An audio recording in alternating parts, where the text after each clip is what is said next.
6, we be in the mix with that rare candy paint job on the whip. I need food for the kids, money for the rent. Fuck a lockdown, baby, I can't do that shit. And I don't never vote, cause I'm fucking broke. And either way, I know the police ain't gon' leave me alone.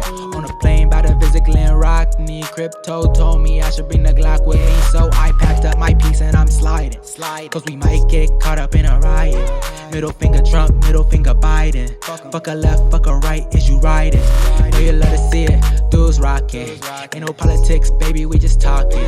From the birds to the bricks, we be in the mix with that rare candy paint job on the whip. Who you with? It was very interesting. You know, we always periodically check in with our guest, Ben Braddock, who, you know, the last time we recorded was about Thomas Pynchon's Inherent Vice, which is on the Gain of Fiction at rarecandy.substack.com. You can go check that out. But I was just coming back, and this always happens. Anytime I take a drive down the coast, the Central Coast, the 831 area code, I end up just hitting Ben up. It just happens. But it's funny because Ben also released an article on IM 1776 about the COVID origins. So it was like I was gonna hit Ben up, and then there's actually like something that he put out into the world right now that you can check out, like I said, on IM 1776. But Ben, tell me about this article. I mean, a COVID origin article. I'm always interested. A lot of people like almost want to move past that at this point. Not me. I'm down for it every single time. But why writing a COVID origin article?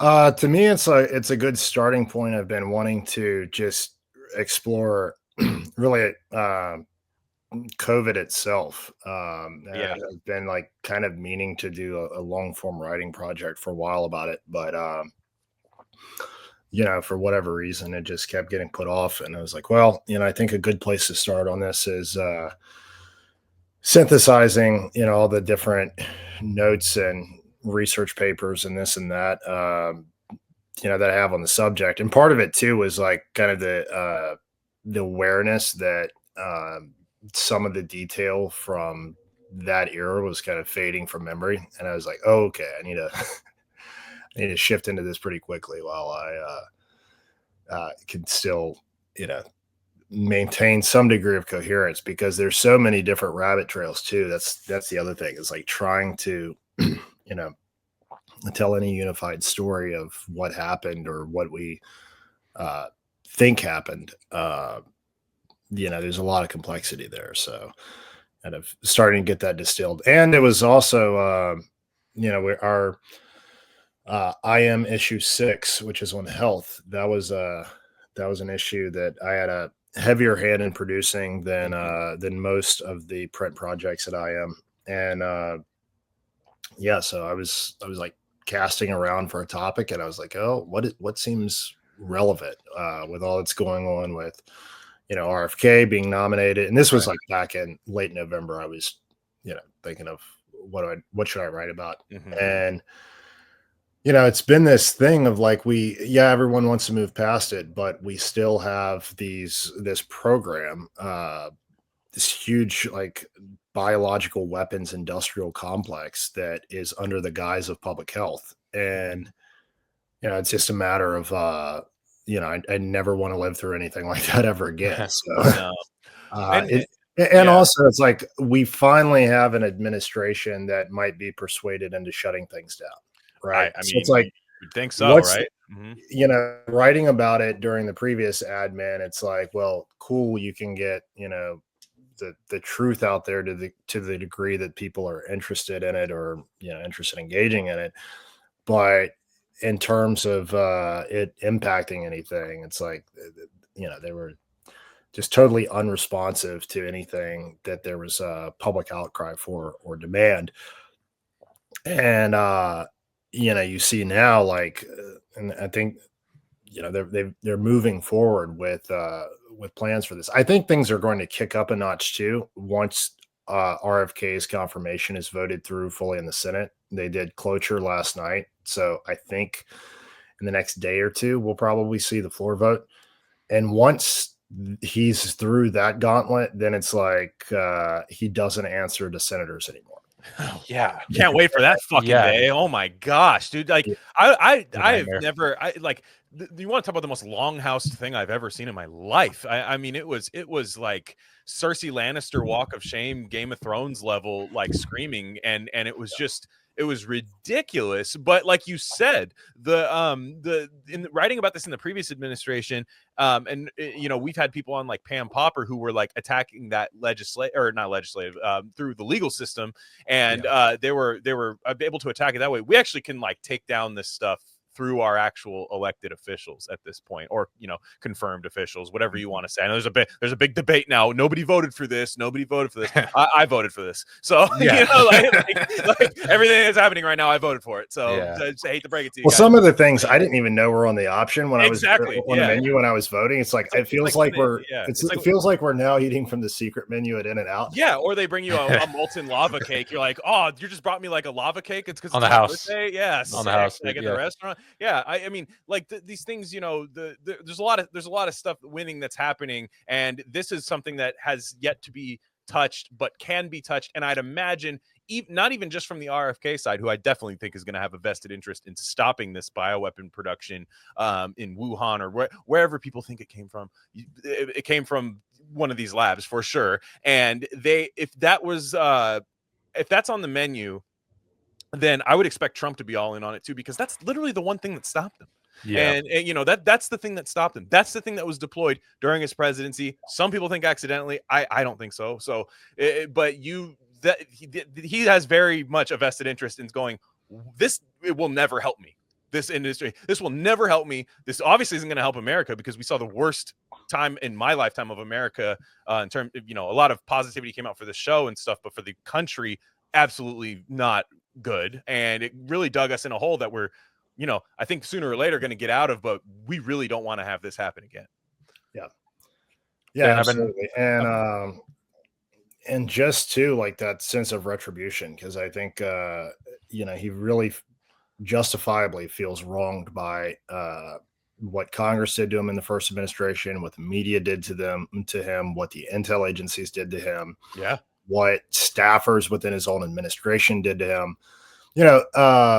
When it came to the response, and in this article, I didn't get all the way up to that point. So there's a lot of things that are still kind of as yet to be discovered, because when you're focused on origins, you just kind of have to keep it to like the research projects that were being done. And there's enough to talk about, there to fill up, material wise. You just kind of have to pick and choose what you go for. But there's no doubt that at some point they realized they were going to be able to use this to beat him. And the sense of they could change the laws, use lawsuits, use state declarations of emergencies, these sort of things to massage the election laws. And also, to put people in a pressure cooker, locking them up at home that you could then spark a race war over. The violent street protests and all of these things. I mean, this was a color revolution playbook, and it was, I think that it was something that they had plans for significantly before what we call early contact, because everyone seems to think that this came about in early 2020. We have concrete proof that it was circulating in Europe as early as fall of 2019, like September. There was a Italian lung cancer pathology study done that had lung tissue samples, and they went back and tested them later for SARS-CoV-2 and they had the antibodies for it. There's a guy named the ethical skeptic that his hypothesis is that this goes back to like 2018, possibly 2017, in terms of a weaker early variant that got out. And then there's an interesting case. I think this was the one he made, that Omicron is actually an older strain than what we think of as the Wuhan strain. And that Omicron basically came back, or maybe was, redone to be a live circulating vaccine. And that's what I get into in this, though, is that like, it's not a lab escape. It's very likely not a lab escape in what people think of as a lab escape, which is like an infected animal bites a lab worker or something. Those accidents are actually fairly common. Even, the Ralph Barrick lab down at UNC, which had much higher safety standards, there were numerous incidents in the early 2010s that had been documented. And this was as part of, I think, of the broader NIH survey that was justifying shutting down gain of function research, but just of lab workers being bit left and right, various escapes of the pathogen to be contained. So lab releases are fairly common, but we don't really have any examples of a lab release causing a self-sustaining epidemic or pandemic. Usually they burn out by like 2 or 3 generations of transfer. And that's even those cases when it makes it to like contacts of the lab workers or contacts of those contacts, that's still a really small fraction of the overall amount of lab escapes. Usually it's just immediate workers that are infected or someone else working in the lab or someone in the building, right? There was a smallpox case in the UK back in, I think it was the 60s or maybe even early 70s, where it was like the room that was below where the laboratory was, and it was like carried through a vent or something. And that's also just, smallpox being ultra contagious. It only takes a very small amount to travel and infect someone, and a horrific disease.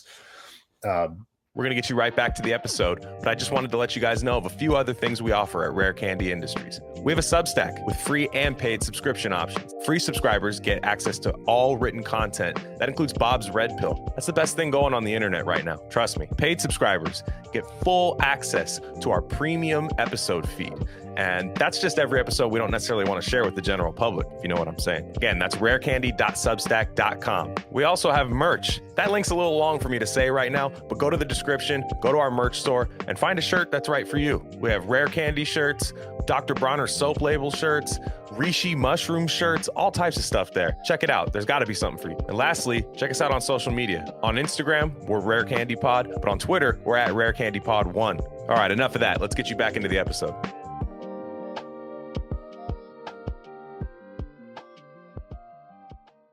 I'd recommend, there's a book called The Demon in the Freezer that gets into smallpox. Wow. I had not really, that was like the first book I read that really illustrated to me just what a horrifying disease that was. And, one of the main theses of it, or kind of the main message of the book, is we had the opportunity to just completely eradicate this from existence, but instead we decided to keep samples of it. Yeah. And it's kind of like the open Lord of the Rings. It's Lord of the Rings there. Yeah. We couldn't destroy the ring. And the name, The Demon in the Freezer, I mean, it comes from the way that it was conceptualized in India, which was as an actual demon. And people would have this, like these little idols that they would have shrines to, trying to, appease the demon or whatever, so that smallpox wouldn't be visited upon him. It's interesting because from our perspective, that seems like a very primitive way to conceptualize diseases, but also incredibly similar to the way we tend to. I was going to say, we didn't move past that. We just we took the mysticism out of it. It always seems strange because it's like a different, it's the rituals are different and the words are different. But also the people who believed in God the hardest didn't care as much. So it is a bit different. Like it was like COVID very much, and there are people I know that got the virus and it kind of like messed them up a little bit. So I'm not trying to downplay anything, but there are like a lot of our people were like the, Reddit, Neil deGrasse Tyson atheist people were like the biggest soldiers, but they couldn't, maybe they weren't, praying to idols or something like that, but they were like turning on the TV and like they were being really excited about Marvel people in hospitals, like and like nurses dancing on TikTok. Like it's actually bleaker that way, in my opinion, than the way people used to go about it. Yeah. And it was this like secular kind of ad hoc religion, which is a religion. And yeah, of course, because of the degree to which you saw the way it was weaponized against other religions. The way it was weaponized against churches, for instance. Sure. Yeah, exactly. whenever there would be an outbreak in a church and the kind of reaction, you would have these like libtard local news things and all this that would just really seize on it. And it was like there was a church down in it was Holly Springs, Mississippi, a church that someone burnt to the ground because they had been having services during that like April 2020 period. And it was just Reddit. We did it. Reddit. We did it. There were other churches too that were victims of arson. Then, and it was sad. just this thing, and it's like this. I don't know, this dark force or whatever. Which it's easy for people to say like, oh, this is demonic or satanic or something, but it's almost like it's I think people conceptualize that as being just like this kind of Black Mirror image of God. But there's this, I think, way of thinking about this force that's almost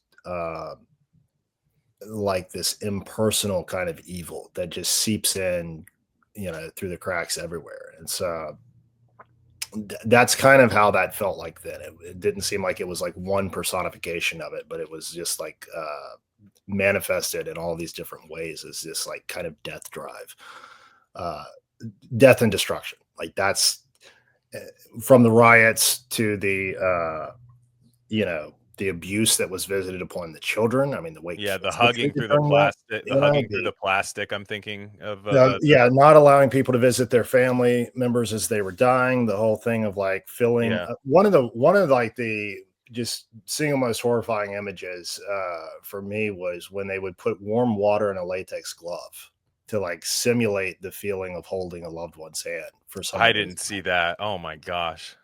And that was such a black pilling moment. And I mean that, and going into an ICU, I mean, for a while there was just no visitations whatsoever, but when they did start to relax things and other people could come into ICUs, just being in an ICU, COVID ICU, was this just horrifying experience. And the other thing too, that was like the degree to which so many doctors kind of shut up, doctors and nurses, but the nurses were generally a little more receptive, but the degree to which they were propagandized against treatments. Yeah. Not even the big ones that there was a big media push against, but things like inhaled steroids, right? Very commonly used for asthma. Sure.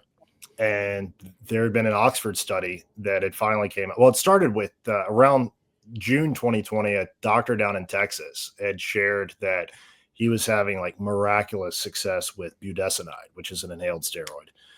And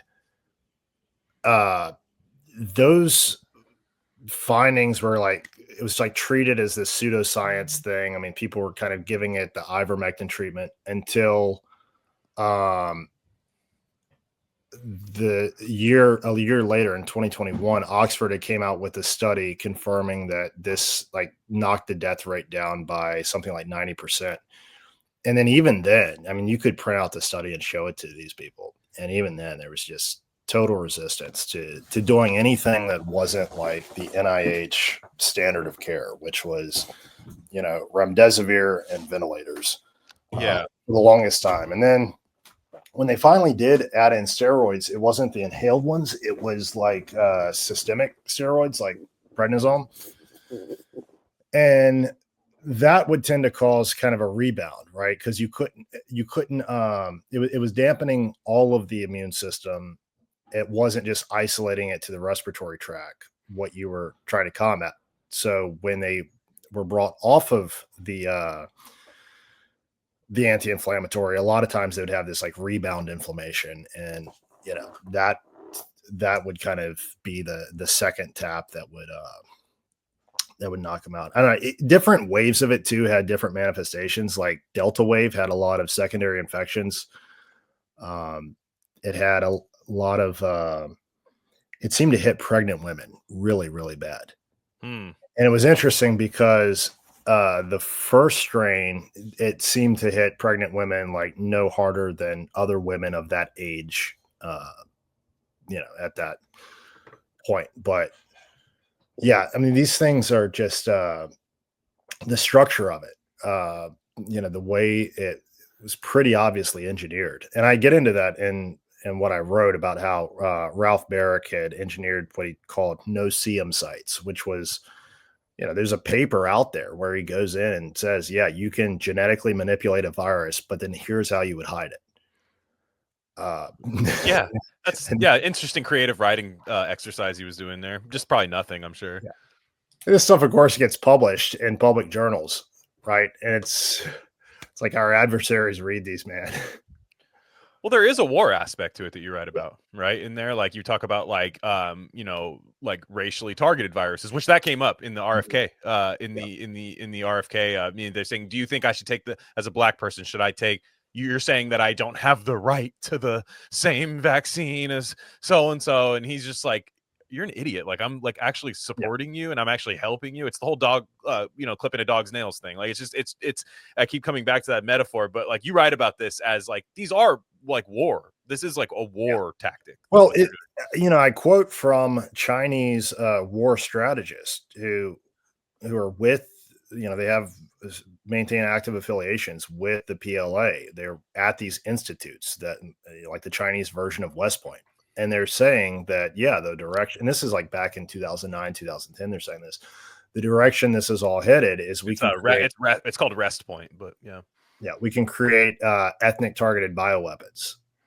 Mm-hmm. Right. And that's at the point where it's being published, and you wonder like how much has this been kept a secret before. And I kind of open with the problem with the traditional bioweapons as far as being able to use them is it's very obvious that you're using them. Yeah. And it's also hard to stop a epidemic once it gets out. Like we learned that with Lyme disease, right? We created this to be an offensive bioweapon that we could drop over Cuba and, knock the sugarcane workers out.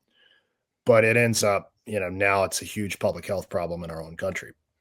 And you notice too with Lyme disease, I don't like to get too much into like discourse ops, people that think like there are certain things that get into like create discourse, like the downplaying of like COVID. Like there are people who would go completely on the base side, COVID's not real, anything like that. And anybody that might have said like, hey, I got it and like my breathing's a little messed up, like, do you guys know anything I can take? And people go, oh, it's not real. Same thing happened with Lyme disease, right? Like there was a very respected news anchor named, I believe Leslie Griffith was her name, and she passed away from complications of Lyme disease. She was KTVU Fox 2 out here, and RIP Dennis Richmond, who that combination, those two people passed away, and they're completely gone now. But Leslie Griffith died of complications of Lyme disease, and I'm like, that's fucked up. But there are a lot of people that make fun of those, like it's like a joke. Oh, Lyme disease and a fibromyalgia and all these things. I'm like, well, I don't know, man. Like, are they, yes, can they be used? Can they be milked? Can they be, can there be a strategic element to saying you have one of these things? Absolutely. But,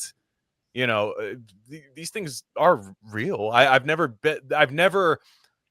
been able to go completely on the side of this shit isn't real. All of this stuff is like a reaction to something. Right. It's one of the things you hear a lot of. Why are we funding this then? Why are we funding this then if they aren't real? Yeah. One of the things you hear a lot of is them saying, well, it's not showing up in the test. But the thing about the pathogen that causes Lyme disease, the Borrelia burgdorferi, is it's very good. It creates biofilms, like these, almost like fibrotic things that it can encase itself in. It's like it's creating its own tomb, right? Almost like a silkworm, creating this cocoon that it goes into so it can hide from the immune system. So it's like, it doesn't show up on test always once it's become established, because sometimes it's just hiding out. Mm-hmm. It's not, there are these dormant states and there are these active states, kind of in the same way that like chicken pox can go dormant. And like, you're not going to test, even though you have the virus, hidden in your body, you're not going to test positive for it forever. Like at some level, you're just not going to have circulating antibodies to it.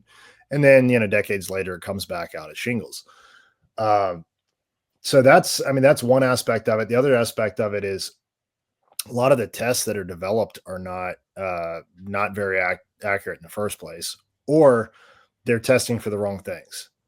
Right. So, with long COVID, a lot of times they're looking for, well, let's see if there's still a positive test. And sometimes that happens. Like, there's this guy up in Ohio who has generated from his own body at least 4 different strains of COVID. Damn.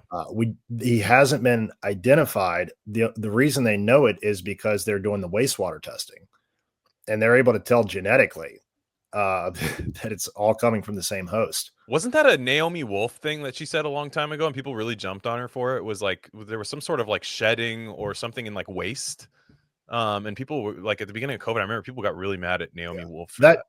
I don't know. That might also be something that she kind of misinterpreted because there's been a lot of that. Yeah, Like not her. She would never. Yeah, the classic BBC clip where she wrote an entire book saying one thing, and the announcer's like, "You realize this legal word doesn't actually mean execution, right?" She's like trying to argue that gay men were being executed in Victorian England left and right, and the word was actually kind of a form of judicial pardon, but it was just not. I guess she just didn't look it up or something. But, yeah. Because I remember hearing about it, and people were like, they think that like people were just making like shit jokes and all these things, and I'm like, well, but it does shed through feces. I mean, this is something the account Loki Julianus, who was great on COVID. He was like really the early guy connecting these dots that I was following.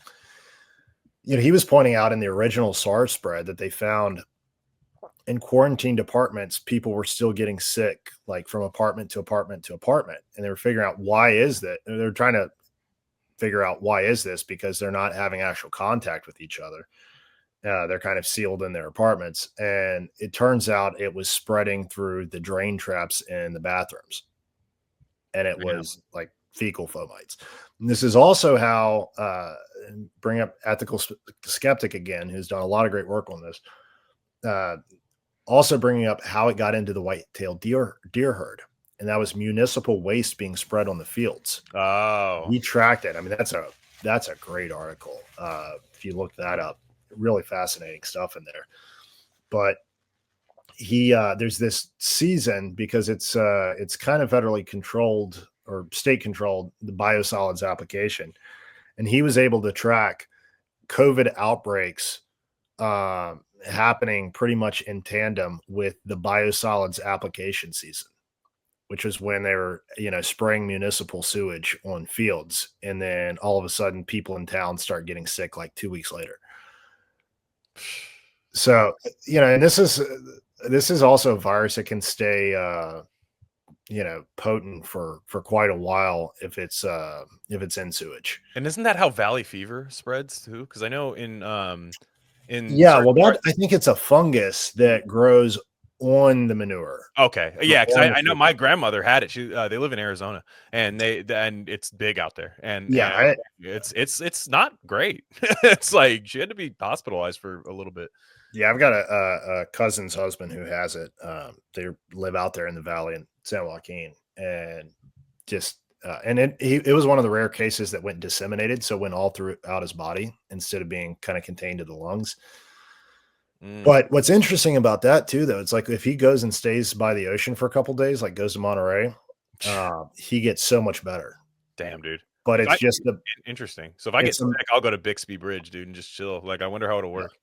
Like, I mean, the drive there might not be very fun if you're sick, but like you get out there. I feel like I was just in Salinas, Monterey. We did a little like day trip for wife's birthday, and we were just walking up and down. And I'm like, God, this air is so nice out here. And I'm not even glamorizing it. Those farms out there, they're spraying shit all over there. It's all cucked ass agriculture out there, unfortunately. Yeah. Like it's not the purest air. It's not this, but there's just something about that area and just maybe the proximity. But it does get refreshed coming in off the ocean. I think that's the key. And that whole Central Valley, like it's so much pollution just gets locked in because of the landform of it all, especially down around Bakersfield. Yeah. When you go down, when you're coming up from LA and you start to descend down into the valley through the Grapevine, you see this brown cloud that just hangs over Bakersfield. It really you start to understand how Korn got the band Korn came about. Up through that whole valley, it's the worst asthma rates in the country. I mean, these are like air quality index down like around Visalia and stuff. It's almost as bad as the cleanest parts of India. Interesting. Did you see the Brian Johnson clip recently where he was in New Delhi and he's like indoor and he left the interview because he had like a air quality index reading thing. Saying it's like the equivalent of so the indoor filtered air was the equivalent of smoking 3 cigarettes an hour. And he's sitting there in an N95 and then he just gets up. He's like, I'm itching. I was laughing so hard about Brian Johnson because Cy writes this like brilliant piece. Cy is a Brian Johnson defender. He does a great job doing it. Then the next day, Brian Johnson leaks the like hardcore like boner nighttime boner analytics of his son. Like the next day, it's just really fun. It happens a lot. Like when you do this, when you speak for a long time, like you say something, and then by the time you put it out, I don't even think that negates your article. To be honest, I still think it's hilarious and funny. And people just. People do this to Ben too on the internet. They don't ever understand that people like that can still be funny, like, and actually understand that they're like being like trolling you in a way and stuff. And like, but because they think like if they disagree with these are entertainers, we use them for entertainment value. And we don't admit it. Like we're not. Oh yeah. The health thing. Well, the thing is, secondary. I probably would never take, I would inherently distrust things the guy says, mainly because he filters his light through the windows and has like translucent skin and stuff. And I'm a big the umbrella, the UV umbrella. He's like an 18th century. But I can't hate because it is Faustian and it is it is interesting, right? Like and he's honest about a lot of it. Yeah, right? He'll come back and say, this thing I was doing, it turns out it's carcinogenic. Whoops. And it is like this it is like kind of the ultimate expression of biohacking, and in a way it kind of it could even be a cautionary figure in saying like, look, if you take the optimization thing too far, like you'll become really neurotic, not aging, which I think actually ages you quicker than anything else, like lifestyle wise. It's not gonna I said exactly that. He's hyper optimized, and it's gonna cause him to trip up. He's not getting his, he's not rotating his diet at all. That kind of stuff. And I gotta say the products he puts out there, like the cacao, that's legit. So that's actually, it's actually really cheap compared to like what you would normally have to do, like if you were trying to get lab tested or source of this or that. The olive oil, these kind of things. So. That was the one thing I forgot to say in my article. I was like, he's doing good work in the consumer space where he's advocating for like not eating heavy metals and such. And you don't see, I'm not saying this is their job, but you don't see like Sean Baker doing that or whatever. It's just kind of if anything, they're just saying to go eat like Jack in the Box burger patties or whatever, which is fine, but it's like, I think, well, it's also the other thing I like about him is he reminds me a bit of Howard Hughes, and like this older type of guy who becomes rich and then uses that wealth to become incredibly eccentric. And we're so used to seeing rich people use their wealth to like try to become normies, or try to appear normal. So create Facebook and make billions of dollars so I can do some hobby cattle ranching and grill and like, get a smoker. I got a smoker now. Yeah. Like, and I'm not hating on Zuckerberg either. It's just like his thing seems like he's like kind of doing the elevated redneck shtick. And, just that class. I mean, if you were to use them as a stand-in for just tech billionaires in general, my biggest complaint about them is that they've just been largely boring, conventional. They like to dress down. They like Scandinavian minimalism. The Warren Buffett, like I only buy this. I hate it so much. That pisses me off. I hate it's like, bro, because I know you get your thrills elsewhere in things that hurt me.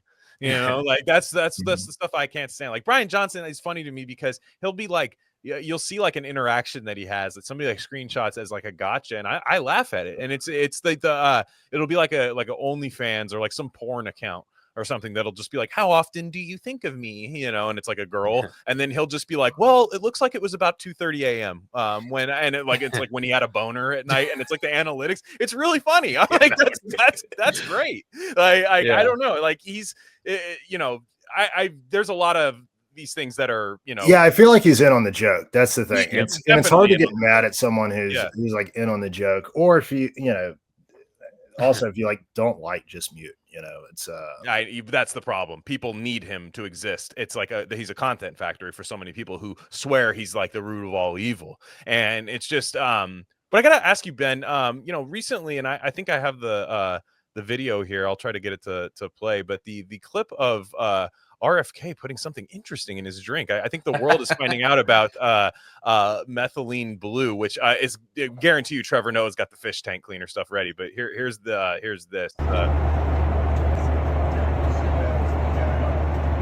And he's putting if anyone is not watching, he's got like a dropper, and he puts just a thing of this blue substance. And I've seen this on corners of Twitter. I think on Pete's side of Twitter, it was a big thing. What is methylene blue? I think we've talked about it maybe once, but I still don't know exactly what it does. I've been recommended it for nerve pain. I'm not quite so sure I'm going to take it, but RFK apparently is.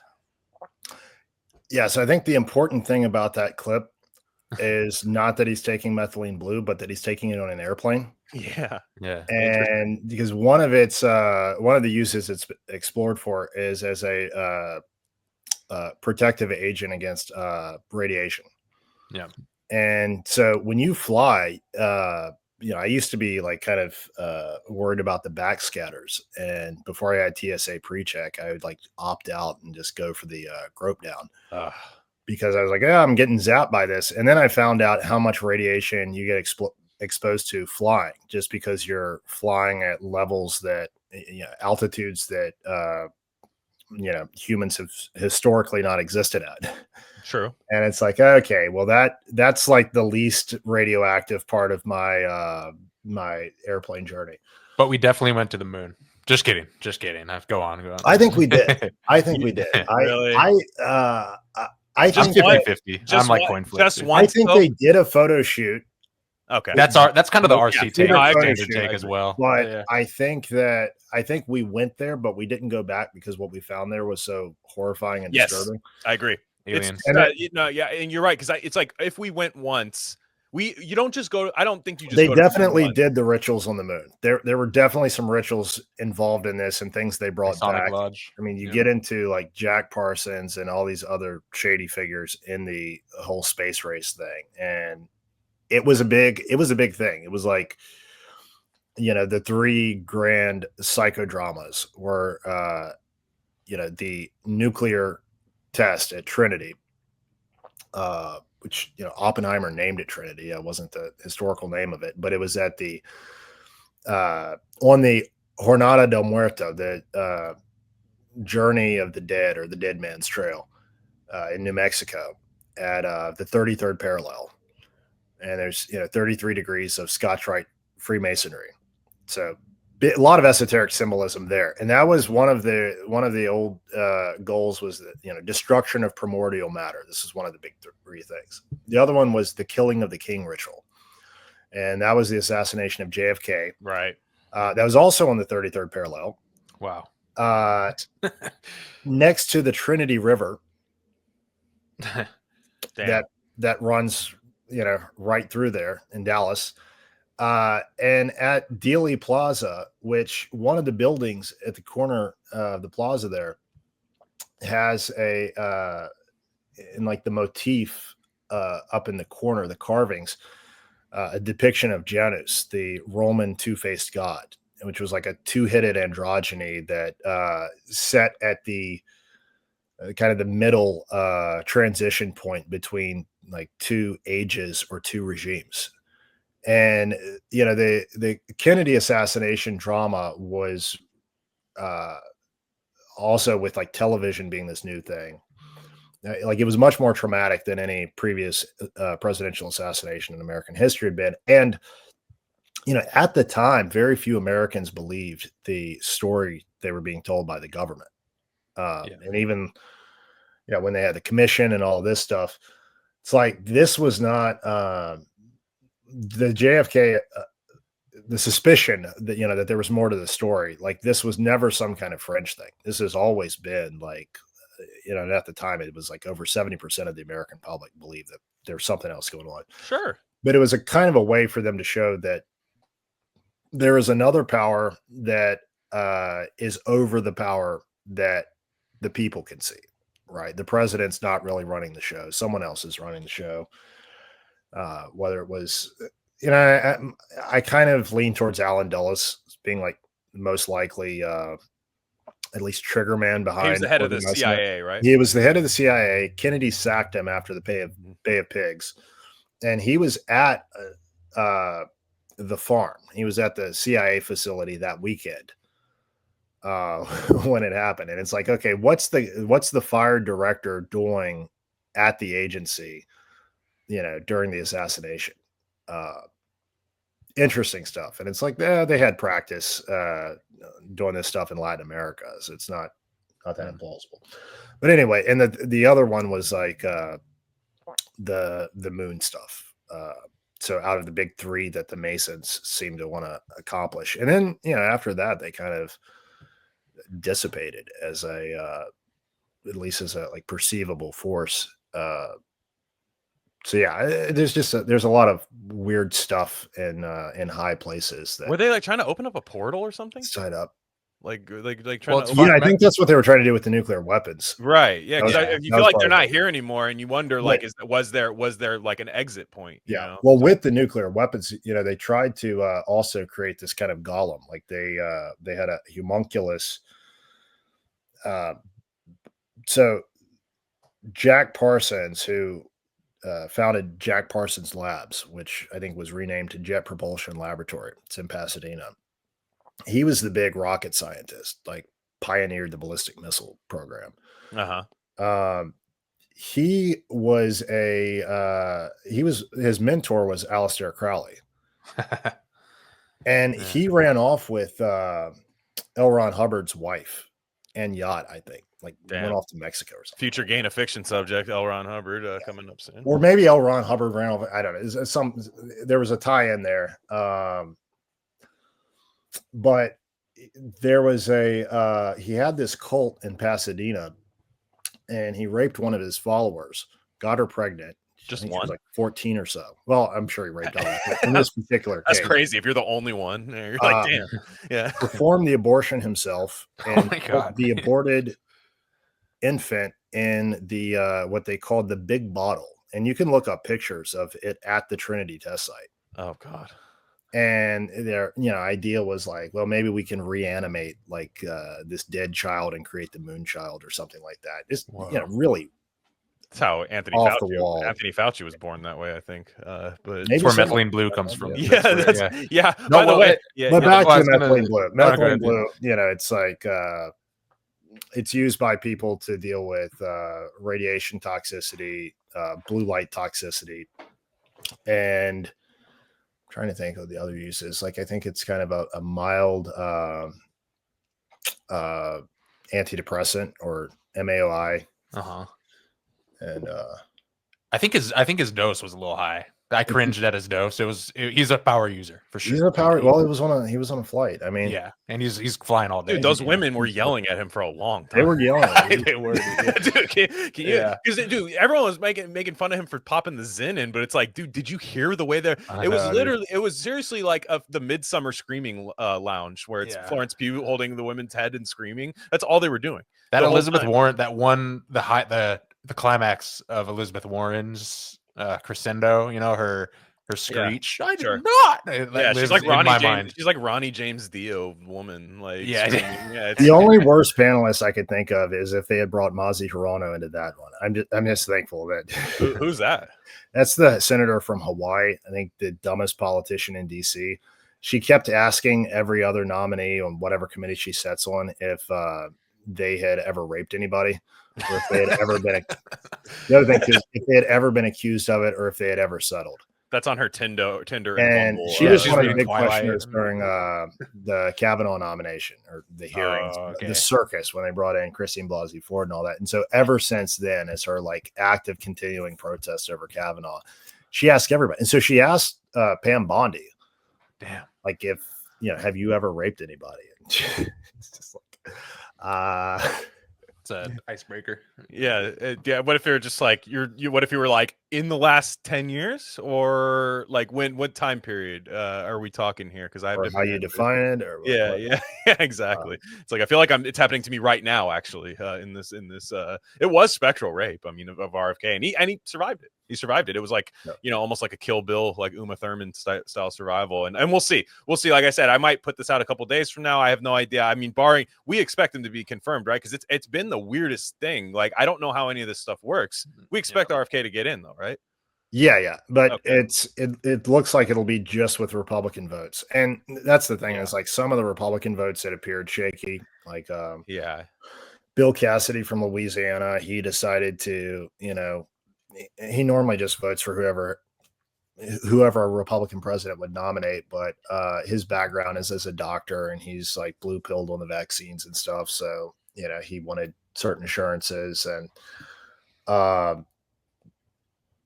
what were some of the others? Mitch McConnell, he had polio, so he's become like he got everything. He got everything. He got everything. Yeah, like, he might have typhus right now. I'm sure he probably is blaming that for why he keeps falling, which might be the case. I think he might have some issues from it or something. Yeah, he's like, I'm not like that coward FDR. I'm gonna get up on stage. Yeah. And then everyone kind of assumed that Murkowski and Collins would be against it. I didn't. I felt like they would come around because Alaska and Maine are a little different. Yeah. They have much more independent electorates, the kind that they were both states that like RFK would have done well in, relatively speaking, if he had won the race or if he had stayed in the race. Like he would have, he probably would have cracked 5% in Alaska. Because there's a lot of that independent type thing. And then the other thing too is like RFK does have a long history of like being in tight with the American Indians. Yeah. So with the Alaska Natives, like that's another factor. And like he'll care about the Indian Health Service, not being garbage, probably more so than any other person you could put in that position. And then Maine, kind of same thing. Maine has a lot of independent crunchy types. And what was interesting too is like the thing that Collins wanted as the reassurance was RFK to promise to her that he would make Lyme's disease a big priority, because apparently it's really bad up in Maine, and like a lot of people are sick with it, recovering from it. And so he gave her that assurance. And then he mentioned like he's had it, pretty much everyone in his family's had it, his son is having complications from it. No, then I remembered, I was like, oh yeah, Massachusetts is eaten up with Lyme disease. Like I kind of we've talked about that. I can't remember if we've done it publicly or privately, but like are the ticks the weapons? What the ticks are carrying are the weapons. And, well, I mean, because I've seen schizo theories, like and I say this with love, schizo theories of like kind of like the ticks are engineered themselves. But I mean, possibly they were doing some like kind of breeding experiments, I think, to see if they could get them to move quicker or be more aggressive. For use. Signing up for that job, he'd be like, I'd love to oversee the tick breeding, and everyone's like, what, really? Why? Like, God, you're a freak. The book Bitten is a good exploration of this, and shows one of the things too is like a lot of these are pathogens that are endemic to ticks in certain parts of the world. Yeah. But if you take them and put them in another species of tick, it can become much worse. Right. So it's like they're making like French bulldog tier like hybrid ticks. Yeah. We've had ticks in the environment here for a long time, but we haven't had Lyme's disease in the environment for that long. So it's kind of introducing new things, and a new combination of things is the other thing. It's not just that you're adding one new pathogen.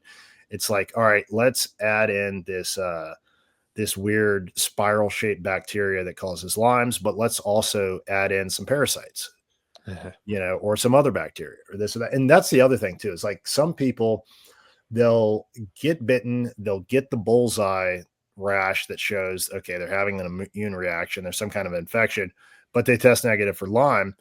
And some of them will just go on to think, well, the test must have missed it. I must have Lyme anyway. And they'll take a round of doxycycline, an antibiotic, which is like the standard used for like treating Lyme disease infections. But it turns out like they actually have a parasitic infection. And so they should have been like on, ivermectin, fenbendazole or something like that. Yeah. So that's kind of another of the nuances about like people when they say they have Lyme's disease, they might have other tick-borne diseases, or they might have Lyme's disease, or they might have both. And so that's another thing I think is throwing a lot of the normie doctors for loops, is they're looking for this one thing because there was a tick bite. And there's a lot of other things that could be, mixed in there with it. So you were going to say something, Si? Oh yeah. Are you guys, Ben, are you aware of Stephen Harold Bierner's work? I believe that's his name. He's he's like an East Coast old herbalist. He's written a lot of books on hormone herbs for male hormones and stuff. He's based, and he has a whole Lyme book and an herbal Lyme thing.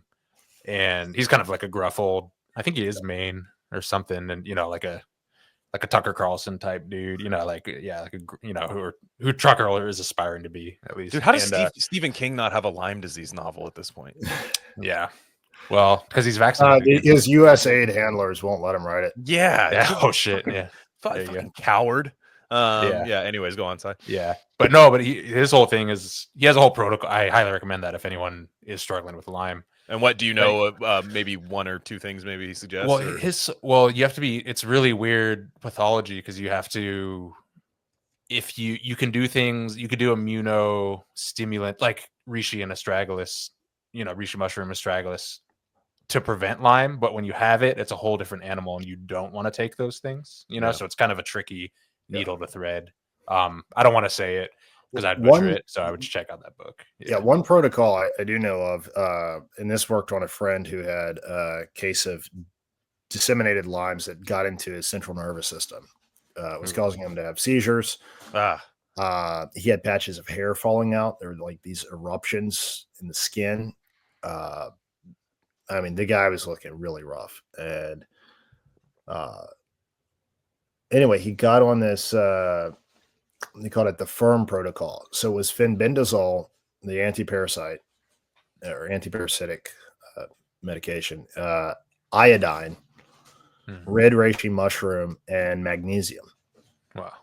And I think combined with sauna and probably some other detox type things. But that's one that was pioneered by a guy, and I think some people who were fans of that, they went and created something called the Happy Healing Store, which is they couldn't get those ingredients easily, so they kind of created their own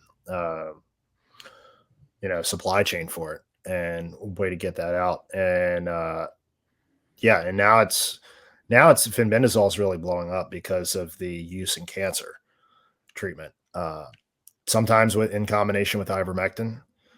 And it's is that what Mel Gibson was talking about? Mel Gibson mentioned this. Some people have, it seems like for some types of cancer, they've had responses to it, just that combination or one or the other alone, which is really interesting. I've mostly heard of it for use as a kind of adjunctive therapy to kind of the traditional chemo approach. What kind of medicine is that? Like, as I know what ivermectin is, but what is? Well, fenbendazole is basically like ivermectin that you would give to. I first found out about it this way: that you would give to a shepherd breed of dog, because like some collies and other types of shepherds have a genetic mutation that makes them like unable to handle ivermectin. Like it becomes toxic at higher doses, and so it was kind of first developed as this alternative antiparasitic drug. I don't know as much about it as like ivermectin. Like I could give you the origin story about how ivermectin was first found from these microbes in a soil sample at a golf course in Japan. Yeah. And some guy noticed that they had the effect of like killing nematodes. And so that was like the Part first 3, back 9. investigation into it. And then it turns out to be like a Merck blockbuster drug. The guy wins the Nobel Prize. And now it's evil. You should never take it. Apparently. Now it's yeah.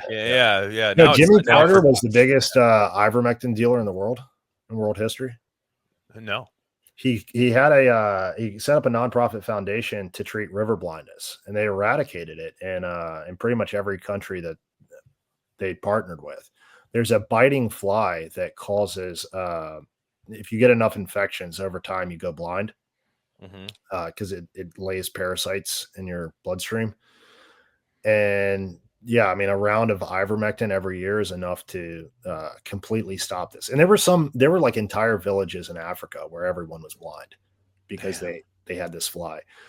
In the course of doing that, though, they started noticing other interesting things. Like in some areas, they actually managed to wipe out local mosquito populations because the local population was being treated pretty intensively with ivermectin.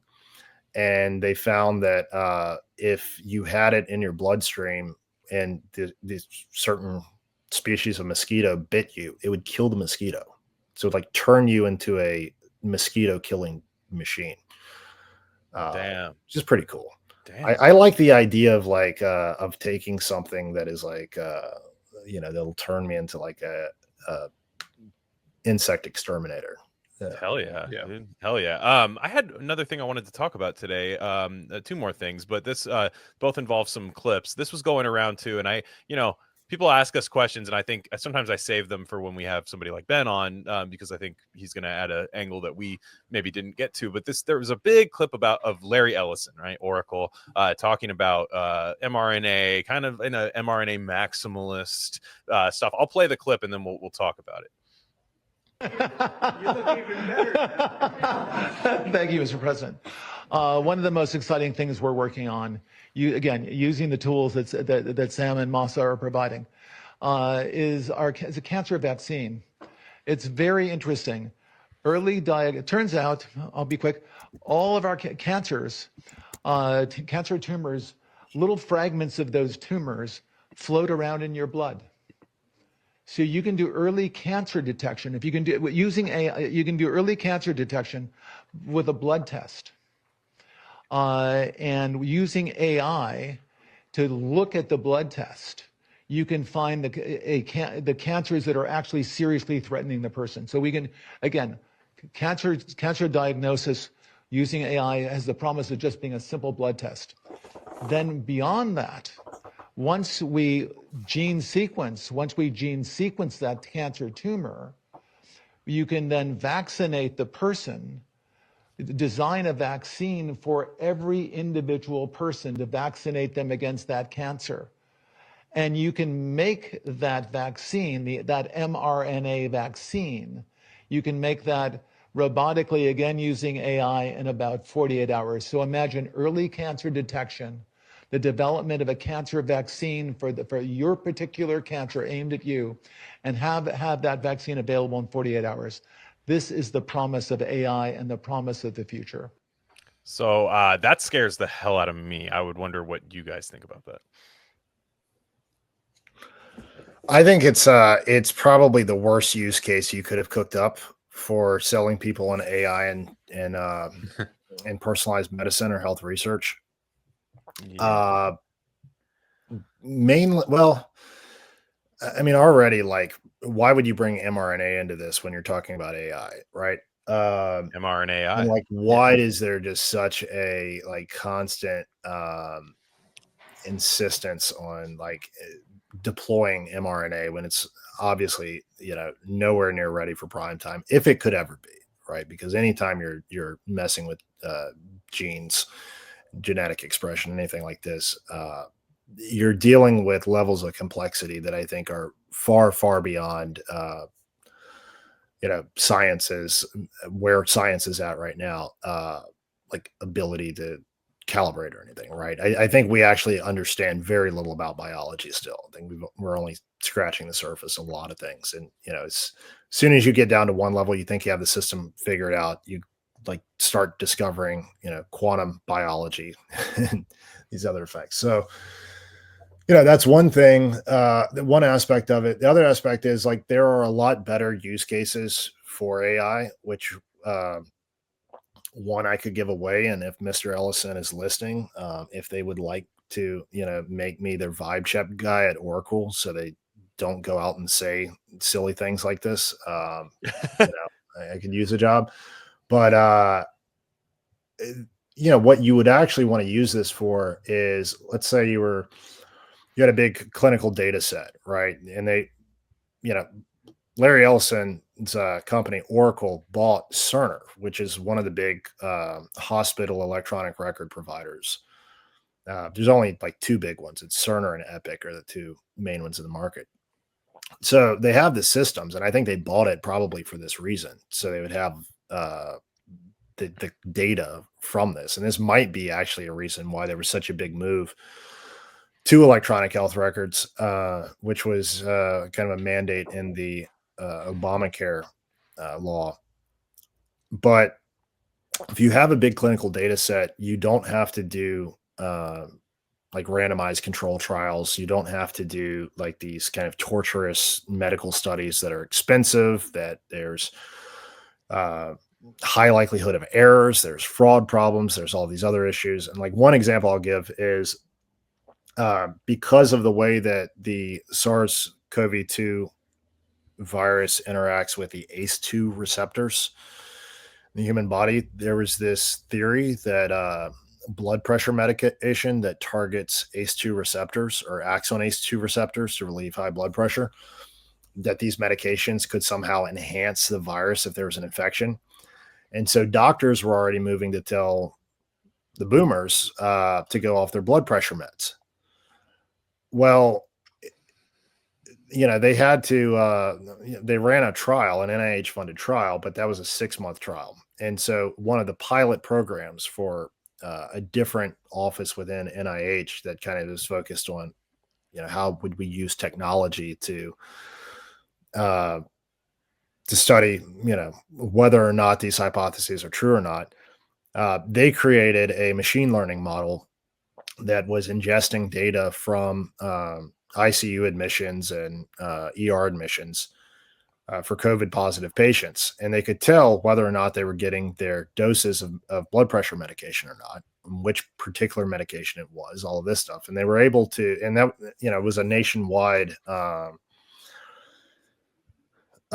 pilot program. So they were bringing in data from a lot of different ethnicities, a lot of different regions, a lot of that. So you had like good quality, like a very large data set. And you also had like thousands more people than you could enroll in a trial, which makes your, the odds that your conclusion is statistical noise that it shrinks the more people are in the study, right? So generally the larger the number, the more robust the confidence in the conclusions. And so they were able to find out in 2 weeks that this medication was not causing enhancement of the infection. And in fact, if people had high blood pressure and weren't on the medication, they had worse outcomes. So it was opposite of what doctors were telling patients based off of their assumption or based off of their belief, their understanding of how these receptors were being interacted with the virus or something. And it's possible that the medication may have even provided some sort of protective effect by blocking those receptors so the virus couldn't attach to it. So I have to say this, it's like we were able to figure out in 2 weeks what would normally take 6 months to figure out. So you can, and at like a much lower cost and like a lot less stuff, right? It just meant setting up a model on a computer versus conducting a big torturous experiment.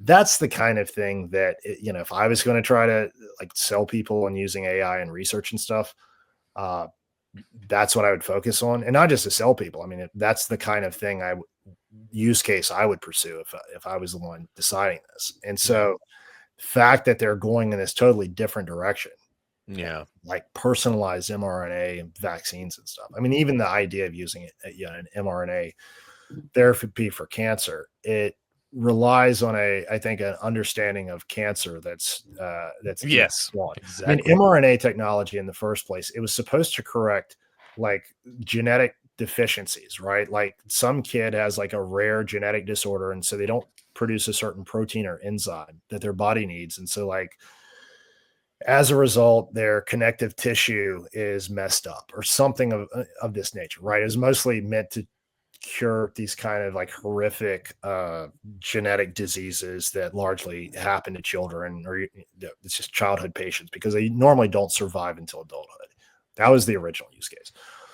But the technology was sold out from under the developers by University of Pennsylvania, who, and if you dig into that whole story, and that's like, it's a topic for another day, but that led to the creation of Moderna. But they sold it to this Stefan Bancel guy, or made him the CEO of it. And he didn't have a background in any of this stuff. And so the decision to use this for vaccines was totally driven by marketing. Damn. Funny enough, he was running, before that, he was working as an executive for the company that built the lab in Wuhan, bioMérieux. And in the Wuhan lab is like a picture of actually portraits of a bunch of Frenchmen, but one of them being like the founder of that company. But yeah, you start seeing, and this is like early 2010s. This is like nowhere even close to 2020 or 2019. So you start seeing these kind of early connections, weird overlaps. Just like, there was a USAID grant for studying COVID-19 that was published in November of 2019. Right. Mm-hmm. Like 2 months before we had ever heard of COVID-19 publicly. Like allegedly the defense intel people were just getting word that there was some kind of epidemic in Wuhan. And there's already a USAID grant for studying this. But do you know where that grant was awarded and what lab was supposed to be studying it? One of our labs over in Ukraine. Yeah, of course. Connected through Black and Veatch to Rosemont Seneca, of which Hunter Biden was a partner. And Hunter Biden, and some of his emails that came out, I think it was because of the litigation he was involved in. I think that's how the emails came out or whatever. But one of his original things when he was there, and how he ended up on the board of that Ukrainian gas giant, was to get that gas giant involved in funding these biolabs. And see, Joe Biden was put in charge of the Ebola response back in the Obama admin, and his chief of staff, Ron Klain, was a big mover and shaker in basically taking this Ebola aid money that was supposed to be going, to combat Ebola in Africa, and really using it to enrich the Biden family and their associates and their like whole network. So, back with this USAID stuff that's coming out just now with what Doge is uncovering. It feels like a lot of loose ends are being tied up and plugged into various places. But one of the areas I'm really interested to see, hopefully some more information will come out, is the USAID, not just what they were doing in Wuhan, but really what they were up to in Ukraine. Because I think that's a big part of why the Ukrainian war happened. Interesting. Yeah, that makes a lot of sense when you think. And why the Russians treated it as such an existential thing for them, because you think about it, like it's not. It couldn't just be. I mean, NATO is a big deal, right? Like you can say like the NATO. Yeah, NATO is a big deal, but germ labs on your border is a big deal. Yes, it is a bigger deal, yes. Right? Because they have NATO on their border now, right? Finland joined it, right? All of this. So what was it? What was going on in Ukraine that Russia saw as such an existential problem? Ukraine just feels like a storage unit for all current things, right? Like it just feels like a place you just store all the things you're going to deploy on the world. I don't know. It feels it's weird. Like a global flea market. Yeah. It's basically what we did to Russia in the 90s after the fall of the USSR. Instead of like a Marshall Plan to try to, in good faith, try to build it back up or whatever, or rescue it, the guy who ran the embassy in Moscow, he said, we turned Russia into like the flea market of the West. It was just a looting operation. And I feel like that's what's really happened in Ukraine. A lot of the farmland has been bought up by outside people. Ukraine has some of the most fertile topsoil in the world. But the people themselves have not been enriched by it, because so much of the land is in the hands of foreign investors, conglomerates, this other sort of stuff.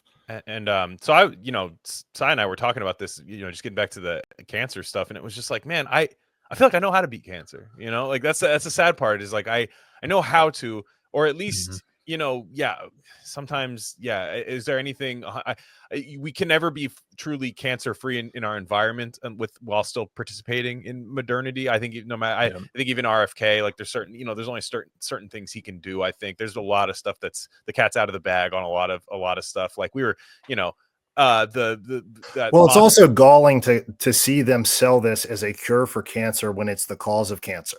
Yeah, exactly. Right. I mean, it's really like this Turbo kind of cancer. It's almost this like Munchausen's by proxy kind of thing. Like the person making you sick is telling you how to get healthy. I don't know if that's exactly the right way to put it, but yeah. No, that's a brilliant way of conceptualizing it. These people have Munchausen's by proxy. Yeah. Like we are, as citizens, subject to these oligarchs. Like we are all the children of crazy libtard moms that want no, they're else true. Sai, you were going to say something about cancer, yeah. Well, I think just, and even more mundane, any change in administration, like even a Trump administration, is a new opportunity for everyone to just do a pump and dump biotech scheme, which happens all the time. You just say, hey, here's this new thing, we need this funding, and just happens all the time. So I think that's part of what's going on here too. But I don't disagree that it is. That element of Johnny come latelys has really got to be watched out for. I mean, this is why I'm very much in the Bannon camp for, eyeing these people with a lot of suspicion, because they were not on our side when it counted. Right. You have to remember who was on our side when it really counted, and remember, like, these are your permanent allies, and everyone else should be, trust but verify. Well, don't even trust, but just verify first, and then be like, okay, well, if they're, because people do change, they can change. I don't think we should be like totally closed to people having epiphanies. Like, for instance, I think Nicole Shanahan is very genuine. Mm-hmm. Or Kevin Bass. Just kidding. She's definitely putting her money where her mouth is. She just announced a big multi-million-dollar grant for looking into vaccines. Yeah. She's rad. I love her. That's good. That's good. And she's like, the money is available immediately. Like, send the proposals to this email address. I've like put $5 million for my foundation. Yeah. I'm down with RFK mom. RFK and moms, aka MILFs, are a winning combo. It's like it needed to happen that way. Just like rich moms who care about their kids getting autism, or not rich. I just think it needs to be,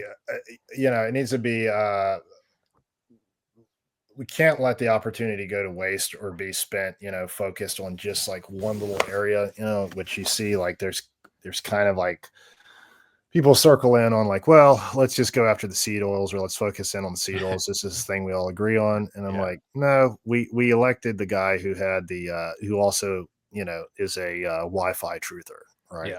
We're true. Yeah. But I think, the really important thing, and, he's like made commitments to various people, like, we'll do X, Y, and Z on the vaccines. And I see some people getting like really black-pilled over that. But my view on it is the most important thing you can do is release the information from the vaults. Yes. So true. Transparency. And then you do that, and that will totally change the political dynamics, the incentives, the Overton window, whatever you want to call it. You start, putting out, because like they know so much. The studies that have been done but held back. Mm-hmm. Some that, studies are just half published, right? You don't have the data set. You don't have this, right. You don't have that. And I think really it's the accounting, right? It's not even moving forward with like whatever your positive based vision is or whatever, but it's more of like, let's audit what exists. And I think that's because you see it with USAID, right? They go in, they start publicizing what these people have been doing. And that creates its own political justification for things that politically you really couldn't do without having that accounting. So I think you go in first, you expose all the different layers of corruption, and then I think that just that opens up the door to being able to do the cool stuff, right? The stuff you want to get to. But I think that's definitely the first step. Yeah, That there's a reason it was all censored. There's a reason it was all censored. As if anybody really just with a few brain cells and a little bit of interest looked at what was really going on, just like you said, just showing people these studies, showing people this stuff. It's not conjuring anything. There's really no like detective work to be done. It's all there. You just need to release the hounds, like it just, it's what do you say, Si? There are liberals in my life. This has happened a couple times in the last couple months where they'll kind of unironically, they'll be like, oh, they'll talk about like the Aaron Brockovich movie, or the Aaron Brockovich case. And they're like, wow, isn't that ridiculous? The companies said that chromium was actually safe and they mailed it out to all the consumers, and and they're just so aghast by that. But then they're anti-RFK because they're propagandized, and I'm just kind of like, in 20 years, this will be the new Aaron Brockovich, and when it'll be safe for you. No hate or anything. They're literally propagandized, and they don't know what they're getting to give them a little pass, but it's just kind of frustrating. So I 100% agree, Ben. If all they did was just release, and I think documents, I think we're going to be rocked psychologically. Like, I think there's going to be things that'll come out that we didn't even imagine. Yeah, they're already kind of is. It's USAID thing, and there's a clip I want to play because that's kind of the last thing I want to talk about is this USAID stuff. Like there's stuff that I knew was kind of true, but I just didn't realize it was this like clerically filed away and stuff. Like I always thought it was like this dark, like hush money stuff, and in a way it is, but it's like it was all just there. And like, look at this clip I'm playing right now. It's gonna piss a lot of people off. I'm sorry, but we need to stop this shit. I think we're gonna find out that it was much more money than that for transgender animal testing. Yes. Can you describe what exactly the American people's taxpayer dollars were spent on regarding transgender animal testing? Yeah, in a lot of these cases, they involve mice, rats, monkeys who are being surgically mutilated and subjected to hormone therapies to mimic female to male or male to female gender transitions, gender-affirming hormone therapies, and then looking at the biological, psychological, and physiological effects of the gender transitions, looking at the effects of taking vaccines after you've transitioned these animals from male to female or female to male, looking at the size of their genitals changing. First off, look at the dogs. Like, what the fuck in the background? The dogs, Fauci dogs, the dogs looking around like, dude, are you guys hearing this fucking shit? After you've put them on estrogen or testosterone therapies to transition them. And in the case that the example the chairwoman gave, there was a $1.1 million grant to give female lab rats testosterone to mimic transgender male humans, and then overdose them with this party drug to see if animals who were taking female animals taking testosterone were more likely to overdose on the sex party drug than animals who were not taking testosterone. Mr. Goodman, are many of these taxpayer-funded animal studies shared with the public, or is there a significant oversight of this research? You essentially needed a degree in information technology to navigate the federal spending databases to find any of this stuff. So what you found is we're not being very transparent with what we're spending these funds on? Not at all, and it's by design. Did you say that Dr. Fauci, in your estimation, had funded close to 95% of these animal research projects? Yeah, in our analysis, Dr. Fauci funded about 95% of the transgender animal experiments. Okay, I found in some research that the EPA under President Trump is planning to reduce the agency's animal testing by 30% by 2025 and completely by 2035. Mr. Goodman, can you explain why that's a win for the American taxpayer? Absolutely. Animal testing is incredibly time-intensive, inaccurate, and expensive, and it's not very good at predicting the human health effects or environmental effects of chemicals and pesticides. And right now, what we are doing to test human effects is poisoning lab animals, forcing them to breathe wildfire smoke simulated in a laboratory by burning different types of foliage and pumping into animals' cages, making them obese to simulate what it would be like for obese people to be exposed to wildfire smoke, shooting off handguns and rifles and forcing animals to breathe the emissions and gun control experiments, and the list goes on. And that's what's happening currently at the EPA after the Biden administration overturned the Trump plan to phase out animal testing. Yeah. So again, there's stuff that's like silly to laugh at, like, wow, we were spending money on this stupid ass like play or opera or something. And then you have stuff like this, which is like, it's meant like they just doing every current thing to animals, and they laughed at Alex Jones. Yeah. Exactly. Turns out it wasn't just the frogs. Yeah, and Trump was the animal rights guy all along. Is the funny thing. And the liberals, where were they? Yeah, they were funding it. You know, so it's just like, come on, fuck off, guys. It's so over, there's dude. a lot. Yeah. People keep saying like this people are big braining this USAID thing, big braining it to just because it's like I think there's a lot of people that thought government spending, just as long as the government is like spending money, that's good. And I'm like, no. And these aren't just innocuous things. These aren't just like funding someone's like, you know, weird boutique store or something where they can sell like gold, you know, weird jewelry or something. Like, no, this is not people. I wish it was that people siphoning off money to like do stuff like that. There are elements of that, but it's just like stuff that it's like we're funding this dumb thing to put a line of thinking into like impressionable people's heads that then allow them to vote in that way or to conduct themselves in that way and really just kill all the vibes everywhere. Yeah, absolutely. I mean, a lot of it too, though, is like it's just people who are good at getting through the grant system. And I think a lot of people, you know, when you're starting a project or something, business, you know, charity, whatever, I think most normal people, like it doesn't occur to you to like go through this weird Byzantine grant process. You know, I've always just found this thing to be this kind of like inscrutable wall, like the way that the nonprofit industrial complex gets funded and all this stuff.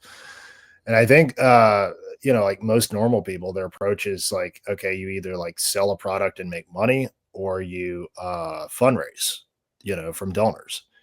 And what we're seeing now is just this like giant, you know, multi-billion-dollar like slush pit. I was talking to someone yesterday about this, a USAID contractor that was working in Central America that had gotten awarded $140 million grant last year and was still working on formulating like what his plan would be to do with the money for like, I don't know, improving municipal services in rural Honduras or something like this, right?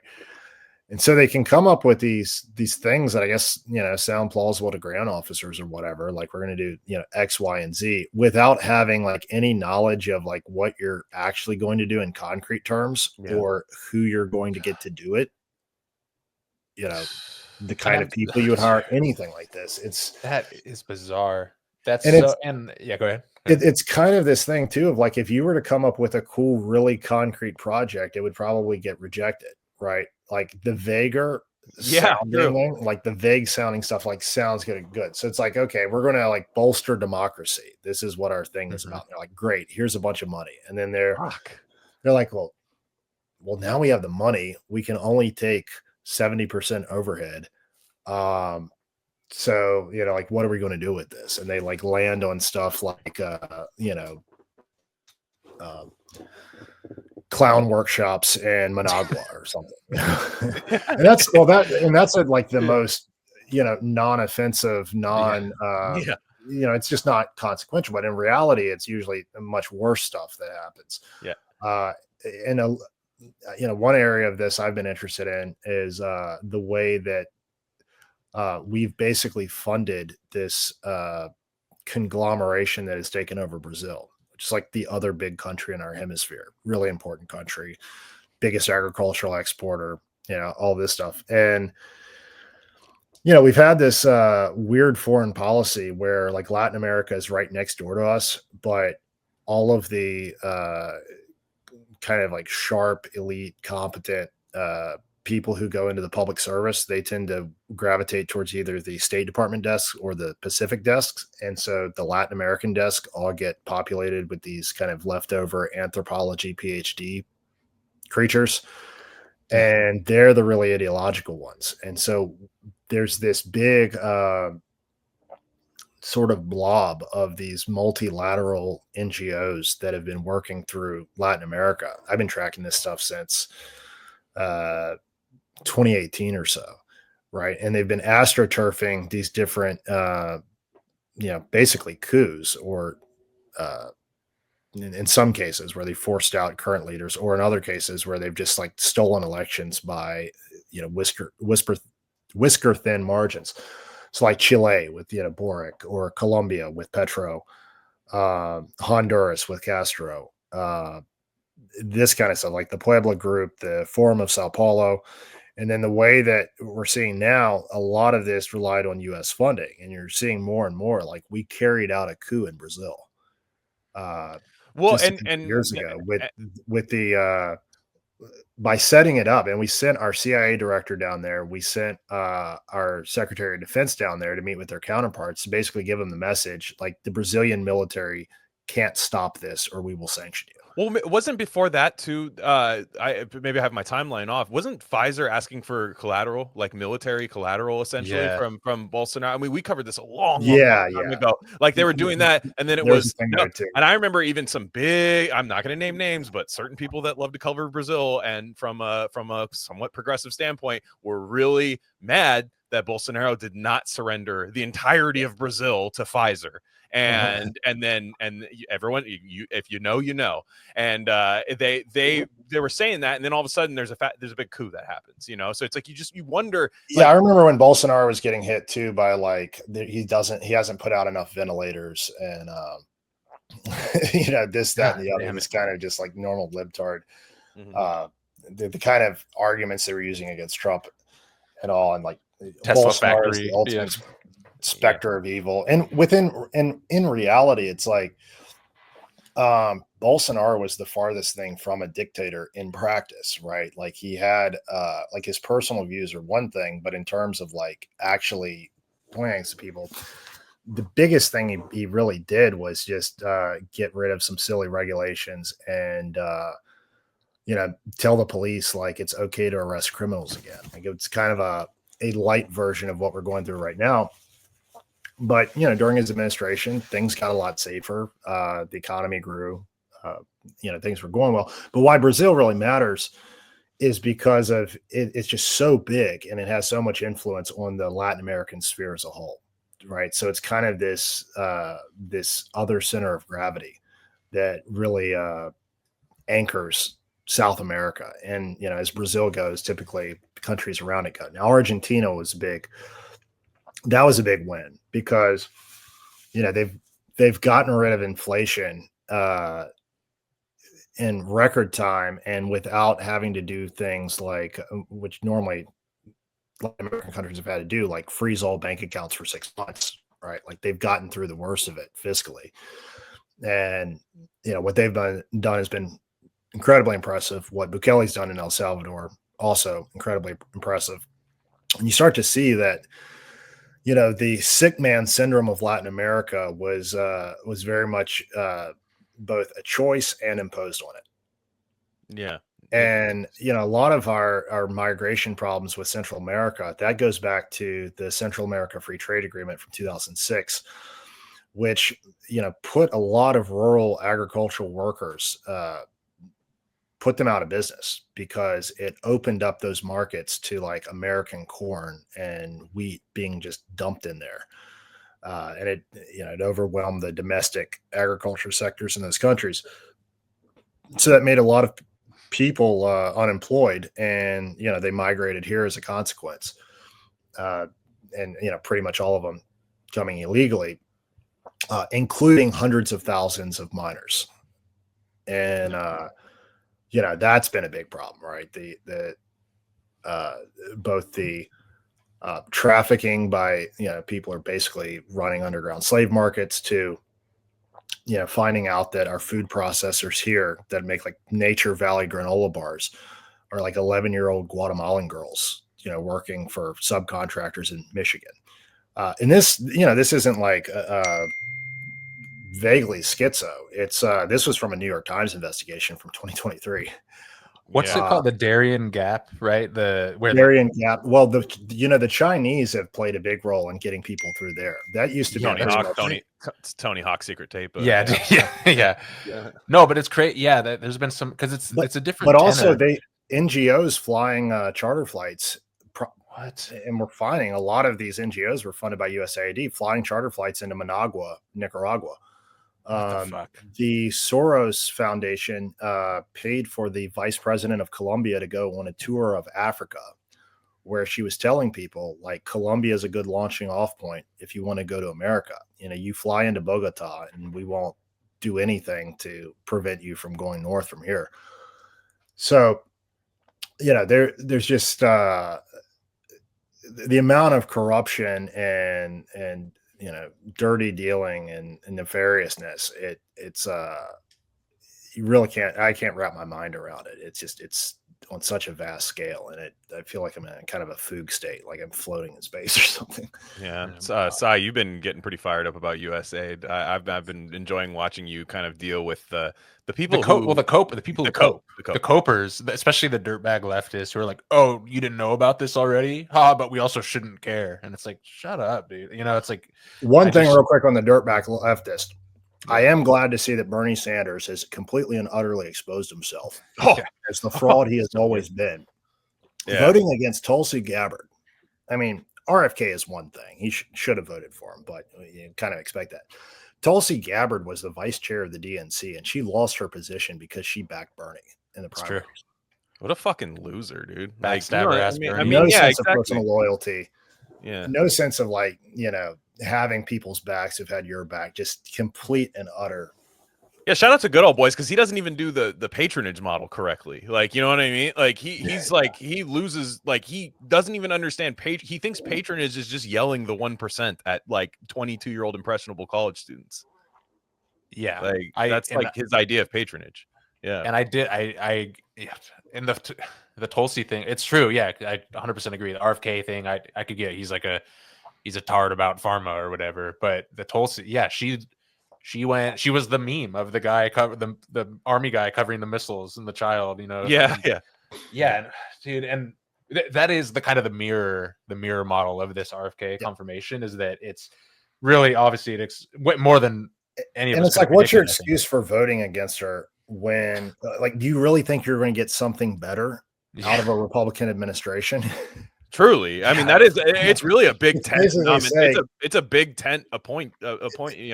Yeah, it's basically saying we want to reject her, bring us in like a George W. Bush holdover. Yeah. Well, Marco Rubio. I mean, Marco Rubio got through. I mean, look, people might be fans of him. I don't know a lot, but I know he's like the most. You would think he would have had from like a lot of Democrats a lot of opposition, but he didn't, and that is like a sign of this uniparty kind of thing that is. I'm sorry. Well, it's also the Senate club, right? Because he's a colleague. That's true. Yeah, that's a big part of it, I think. Fraternity kind of. They still have this weird sort of Senate. One of us. And it is. I mean, it is interesting because if you look at his actions this far, taking the trip to Latin America and all of this stuff, like for him to have gotten so many more votes than like Tulsi. Is really something to witness because, in all of these issues, he's like much, much more further to the right than she would be. So 100%. That's what he's going into Panama and saying yeah, we're taking the canal. The Democrats are applauding while they're saying taking the canal is, stupid. Meanwhile, the best, the closest to what they profess to believe, gets put into oversee the intelligence agencies, and we're like, no, we can't have this. But I think it's also because because she was a Democrat, because she was one of theirs. Same for RFK. It's they hate the one from their own camp that left the camp 10 times more than the one who was never anywhere near their camp. And that goes for like media people too. People hate like a red pilled person. And like some people might over glorify somebody who's like kind of strategically getting red pilled at the right time. I could see some people do that, but there's a lot of people who will, who will say something like, the left is just not like for me anymore. And that like freaks more leftists out than like their actual enemy sometimes. Like, it's very strange. I don't know. Yeah. But this USAID thing is so funny because people are really mad about like the like young guys like getting in. They're like basically saying that a man who was not elected, Elon Musk, has an army of 6, and they say men, of course, because you have to use all the buzzwords. Men who are now have access to all of your information. Before that, we had full autonomy. Well, they had that flyer that was calling them little boys. Yeah, mommies, come get your boys. Yeah, and it's like all of these guys are in their 20s, which if you're 18, you're fair game to go fight and die for the country. Exactly. But if you're 22, 4 years older than that, like we can't let you anywhere near auditing things. And meanwhile, they've been letting dumbass 25-year-old college graduates run like journalism for the last 15 years that are just evil mouthpieces. It makes no sense. Yeah, and it was great to see that one guy. He is getting reinstated. I just saw an X, the one who had been fired for saying he wasn't even advocating for eugenics. He was saying he wanted a eugenic immigration policy, which I think was code word for just like we should allow in more attractive women and fewer. Let me just show me a picture. I'll let you know. That's my policy. Yeah. There's just a lot of stuff that I think is good, and like I don't know what the next step is. I just know that like I'm not willing to just constantly spread money around the globe to give this country carte blanche to do stuff that like I'm sorry, like we're not seeing the benefits from. Even if we were this global superpower, which we are, but even if we like were this global superpower, like the people here are not getting the benefits in terms of, I mean, look, we have a lot better than a lot of these countries that we're siphoning money to. I'm not saying we don't. I just mean like there's a lot of people out here that are I can't afford this, I can't afford that. So when I see money getting thrown out there, I think if we had what we needed, I don't think a lot of people would give a shit where our money was going. But we don't have what we need. Or if it was literally just like, these are starving children in a war zone in Ukraine, right? Like that, but that's not what any of it is. None of it is. It's kind of like the whole Haiti earthquake thing, right? People responded generously after that. 95% of it gets sucked up by like the Clinton Foundation and other assorted NGOs. And when that's the thing about that's so corrosive, even in like if you're, espousing like liberal democracy, which I think most people like actually want and like if they, gun to their head, that's the system they would pick. But the thing about that's corrosive is you can't really do any aid once you corrupt this stuff, right?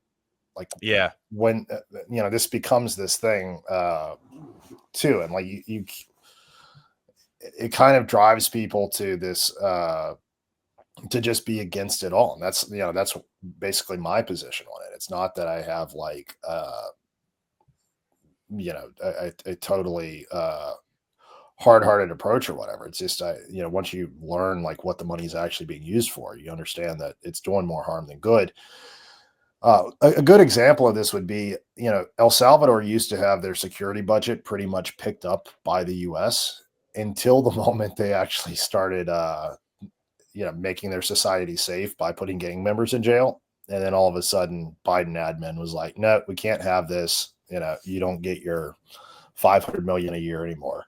So there's also this implicit thing of like, if you ever actually use the money, in a constructive way, you will lose the money, or you won't get any of it to maintain this order or anything like that. It's and you see it. It's kind of like it mimics the homelessness and addiction industrial complex that we see out in Portland and San Francisco in these cities, where these like homelessness NGOs, they try to perpetuate it. The addiction NGOs, they're passing out crack pipes.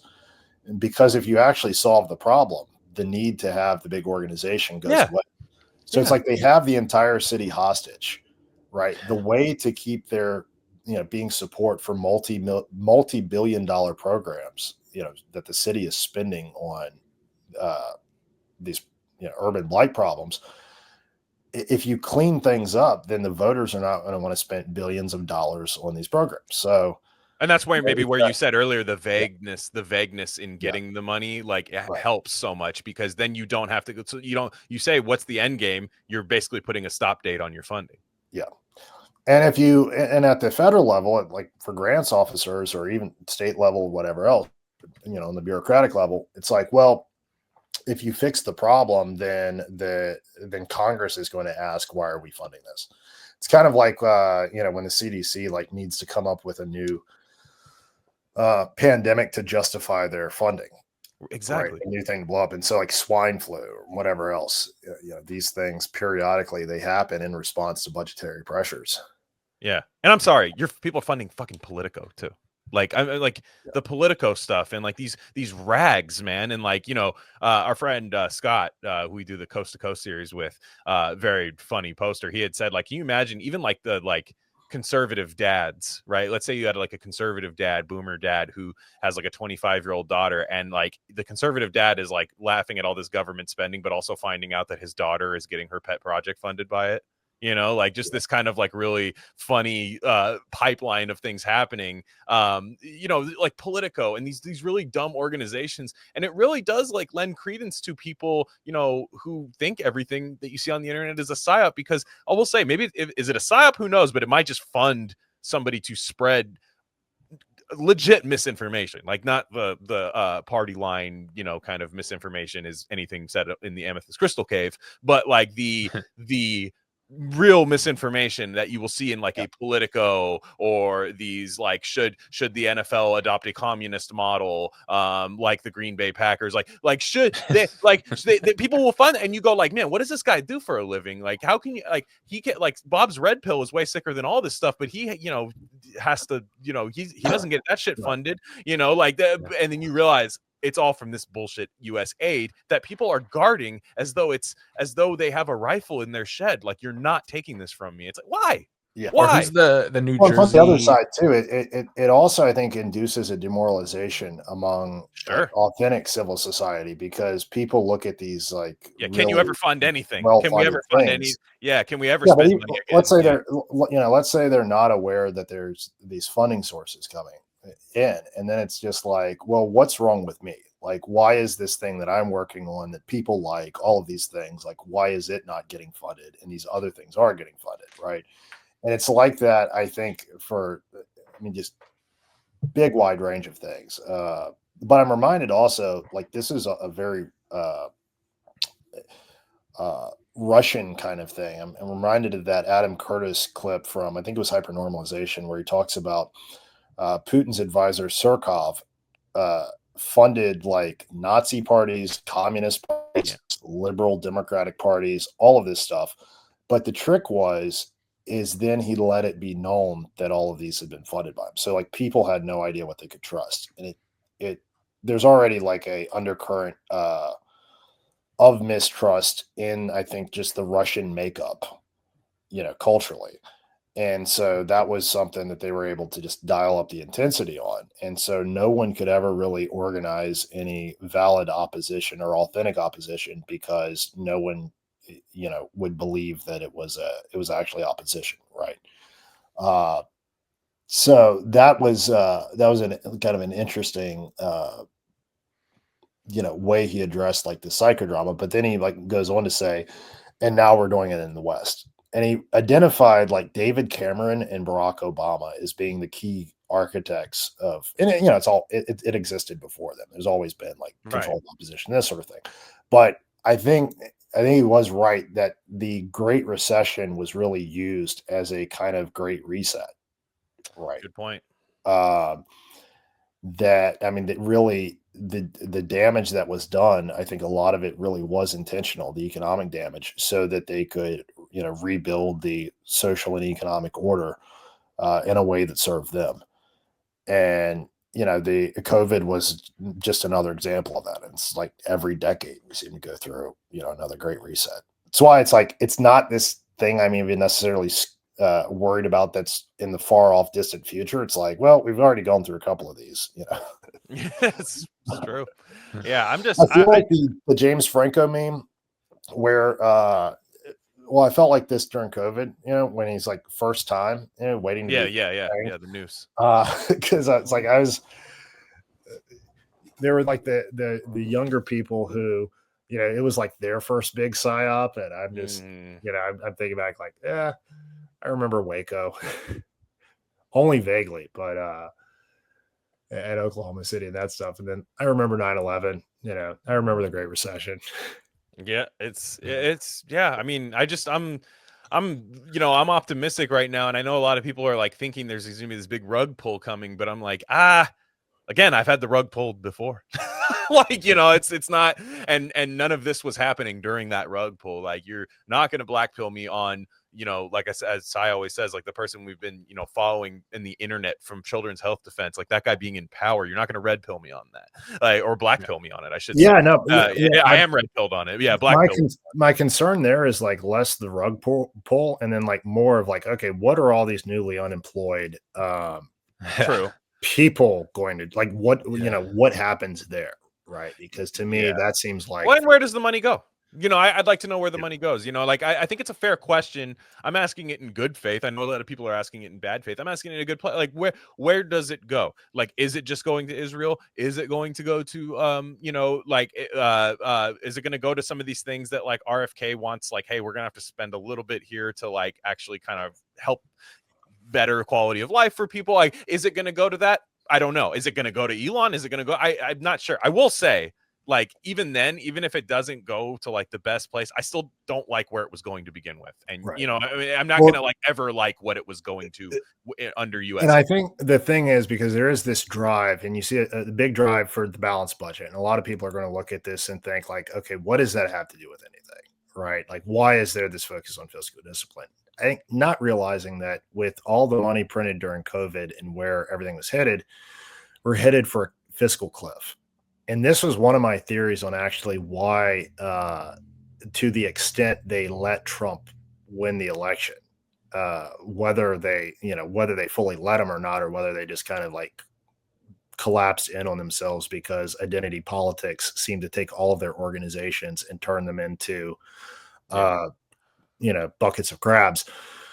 But to the extent that, they didn't, and look, there was two assassination attempts. So obviously did try to stop him to some extent, but it wasn't the same all-out effort. Maybe they figured that they couldn't get away with the fraud a second time. That might actually create an explosive situation, whatever else. But to an extent that they didn't go all out,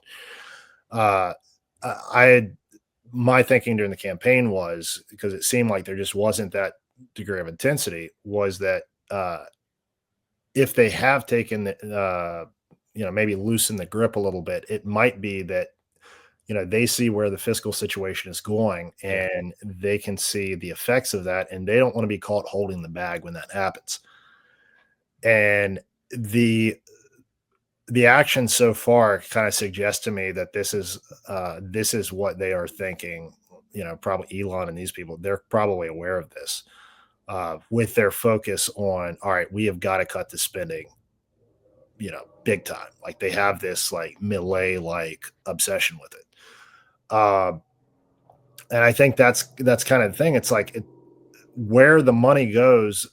It's like this is money that was being printed out of thin air. It's like, if we're not directing it anywhere, if we just stop the printing, right, then it just stays, in the hands of the people who created the value in the first place. Right. And that's where it should go. Right. It's not like we need to even redirect it. It's just we need to stop diluting our money supply, because it's brought us to this, kind of existential economic situation where, things could, on the path we're on, my expectation would be either later this year or sometime next year, we would be headed for like fiscal cliff where the interest on the national debt like exceeds what we're bringing in revenue. Yeah. And when you hit that point, that's where you usually like they try to monetize the debt and print their way out of it, and that's when the printing presses get turned on to this extent that it ends up destroying the money itself. And we've seen what happens when money dies, like in Weimar Germany. Yeah. It's, you know, historically horrifying thing, but that was also in a society that was much less advanced and extended the way ours is. I mean, there were still farmers using horses and stuff, right? Right. When you have a really complex, set of production lines and these sort of things, when money collapses in a advanced society like ours, like we don't have any real historical precedent for it, but just from what we do know, there's a pretty good chance that it would be worse than nuclear war in terms of there's no gasoline, farmers can't grow crops, people are so specialized in their labor that they don't really produce things from start to finish that they could even barter in a barter economy. So it's like 97% of the population, all of a sudden has no way to really produce and trade anything. Right. And that's like, that's when you get into, crazy territory. Now, not that it would go that far, but the road to that point involves, kind of more modern currency collapse stuff, which would be like Brazil in the early 90s, where you have to freeze everyone's bank accounts for 6 months and then issue a totally new currency, or a central bank digital currency or something like this, would probably be their version of it now.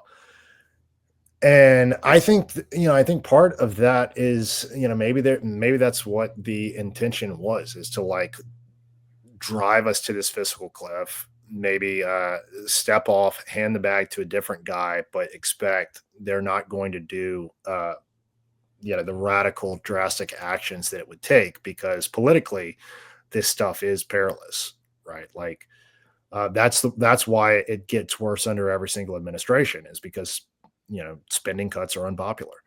And, most politicians in America, they have their eye on, the next election or the midterms. So like usually you get like a 6-month window as president to actually do something new. Yeah. And then after that, you switch into management mode.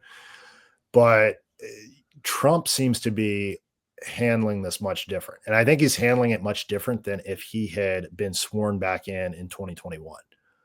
I think a second Trump term, if he had just served 2 consecutive terms, I think he would have been kind of in management mode for most of that. Yeah. So I think in a weird way, like we're actually in the better timeline, even though we had to go through a really bad patch. I think so too.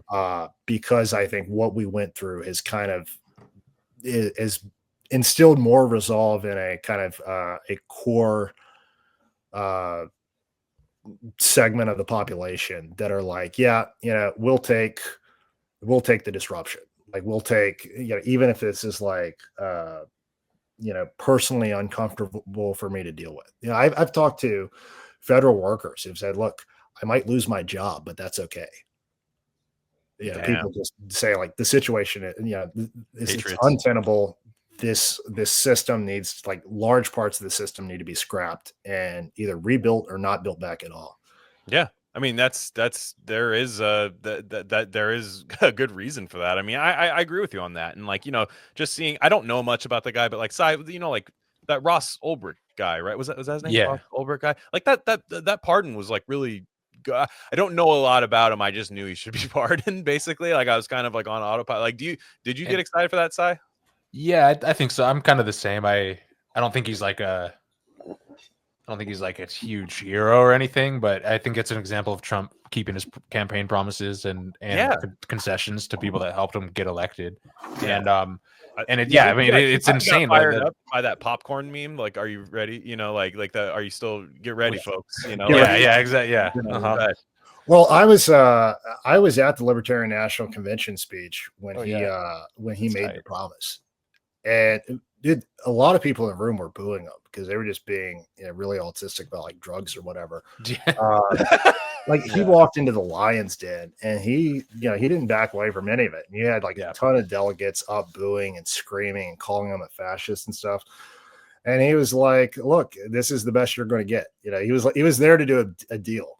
Yeah. And there was enough of a portion. I got to give credit to like Megan McArdle, who's one of the Libertarian Party leaders who, brought him there and then ended up, doing a lot to get Libertarian voters to support him in the election, saying like, look, we made a deal. We're going to get Ross out. We're going to do these other things. We're going to address the intel agencies, and we're going to agree to disagree on like some of these other ideological issues that we're just never going to see eye to eye on. And it's classic grand coalition politics. And it was great to see him follow through on that, because a lot of these more traditional Republicans were just like, this is the case for not keeping your word. Like with no sense of, the idea of like, you should actually honor your commitments that you make in a campaign. They're basically arguing like, no, you should rug pull and shrink your coalition. You shouldn't give. And look, Trump didn't have to fight for Bobby. He didn't have to put him in. No, he did. He really did. He didn't have to put Tulsi in as DNI. So, these things kind of, and for Trump and Vance both to lobby as hard as they did for, RFK and Tulsi in the Senate, that was a lot too. Like they could have just nominated him and be like, look, we'll nominate you, but you're kind of on your own and dealing with the Senate. And, that's not what happened. So, I think those moves have been very honorable. And, actually there, I went up for the inauguration, but, of course, that got all moved inside and all that, but I stayed long enough for the inauguration night when the pardon was signed for the January 6th protesters. And I was out there at the DC jails, 3 degrees outside, when the first 2 prisoners were released. And man, that was an awesome feeling. Yeah. I wish they had all let him out in the one batch, but it was like DC police was strongly resisting this and their prison thing. And I was told they got by 2 different people, they got calls from the mayor's office, telling them to slow walk it. But, that part of it too. And, he hadn't even committed to all of the protesters. That was one thing people were criticizing him for, saying like, no, you have to let them all out. And he was like, we're going to review and see which ones are appropriate. And then when they like sat down to like start talking about who should get it, he was like, and they're like, well, here's the problem. It says here in the file that they were violent, but also we caught these prosecutors making up stuff on these other cases. So like, we don't actually know from the documentations and from what the courts found, we don't actually know like, who was throwing punches or not. And his reaction to that was like, okay, well, let's let them all out. Yeah. That's, it was like this thing of like, oh, common sense. It's just let's err on the side of mercy. Yeah. And that's such a different like base response than what we're used to dealing with. The way we've been treated and brutalized by the last administration, of the whole thing of like, being blamed for the pandemic because we weren't getting the shot, and the winter of darkness and death. But when you have the president of the United States using this kind of language, like our patience is wearing thin and all, and basically giving the signal to society at large, like you need to start ostracizing and persecuting these people. Yeah. That's a really nasty thing to be dealing with from your political leadership. So it's such a like breath of fresh air to have somebody in. They're like, let them all out, And didn't anyone complaining about, didn't Biden or whoever's handling Biden just pardon like a child murderer? Like before he left. Biden so also pardoned a guy who killed 2 FBI agents in cold blood. Actually, Biden made the political calculus a lot easier for Trump with those last minute pardons. Yeah, absolutely. But yeah, one of the guys, and this might be the one you're referencing, I think he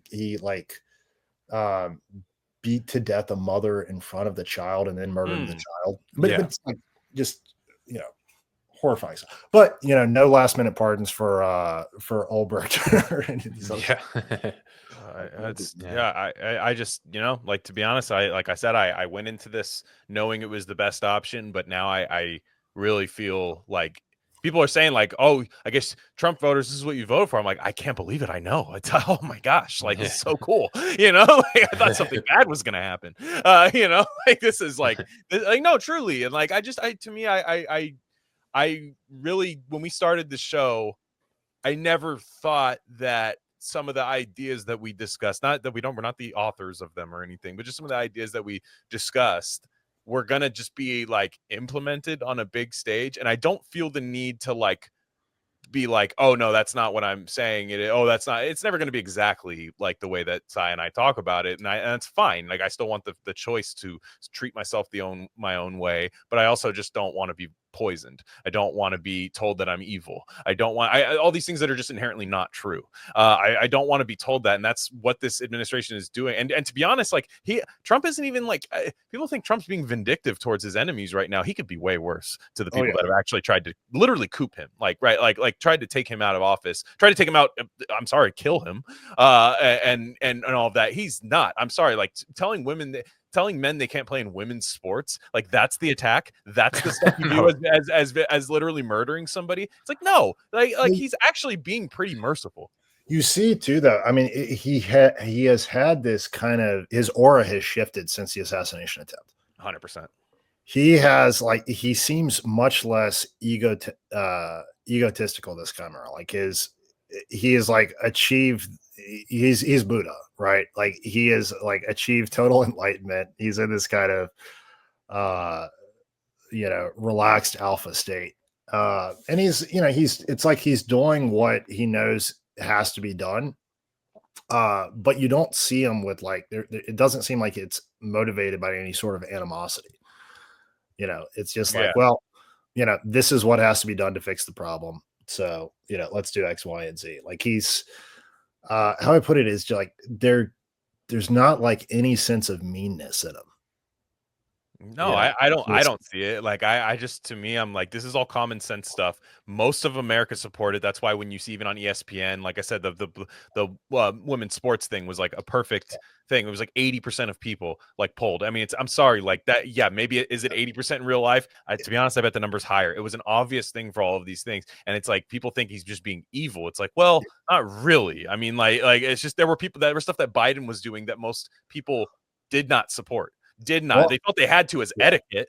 There are a lot of that was baked into a lot of people's head because of psychological warfare, because of COVID, the 2010s wokeness, all of these things that were implemented because of USAID, by the way. USAID, like there were not because of it, but there was still a bias. And other grant agencies too. That's the other thing, dude. They're not the only grant making agency. They're like one of many. So man, we got a lot. There's a lot of work to be done. There's a lot of work to be done. When I saw that the Doge staffers had arrived at NIH, I was like, oh. I've been loving your schizo posting about that and all the memes. Doge has descended on NIH, and you got a couple tweets. Yeah. Something else I'll say about him too, though, is when he had that signing ceremony at the White House yesterday with all the women and the girls, and it was to protect women's sports. It's nice to see a president have this like grandfatherly affect around children and not behave like a creep, like not sniffing their hair or groping them or whatever else. Like just nice. Seeing your president having a normal one instead of big time.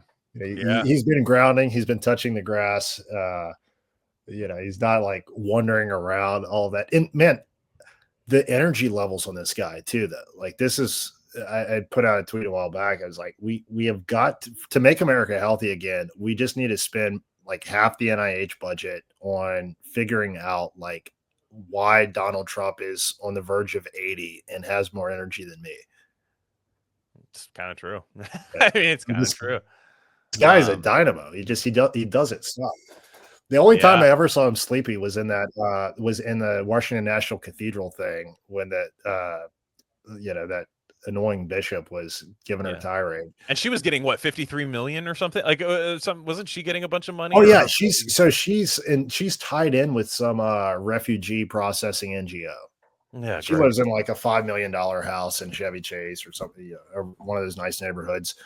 And so I don't think that's just through the church. I think it's also through like she has like kind of her own nonprofit thing set up. Of course, of course she does. There's a video of her during the Floyd riots. She was out there with an N95. She's like Leanna Wen, but for churches. Okay, well, gosh, Ben, another classic in the books. Where we start and where we finish is always really fun. These aren't planned. I had a few clips I wanted to play, but it's always just fun to do that, and to like basically Ben's the point guard with 24 seconds left in the game, and we just clear out and let him cook. So that's always great. Ben, everybody read the article. It's in IM 1776. It will be linked in the description for you guys to go check that out. And if you're new here, check out all the old Ben episodes too. They age like just a beautiful Cabernet. All of them, including, there's been quite a few at this point, including his Gain of Fiction on Inherent Vice. And let's everyone go to rarecandy.substack.com. Check that out. Check out Size Writing there, plus our premium episode feed. So on that note, guys, everybody have a safe week. We will catch you guys. Say subscribe to these guys. Be the USAID you wish to see in the world. Yeah. Like I said, grassroots USAID. I'm down for fake money. Like for you guys to never listen and just give us money. I'm totally fine. Like just like I'm down for that. We should have applied. Holy shit. Like we should have applied as Ben said and been vague, like we should have just applied and been like, we're healing people. Yeah. And that's it. Yeah. Through science. So working on vaccine hesitancy issues. Yeah. We're talking grassroots initiative to talk to all vaccine hesitant people. Just talk to them. Yeah, we'll see you guys next time.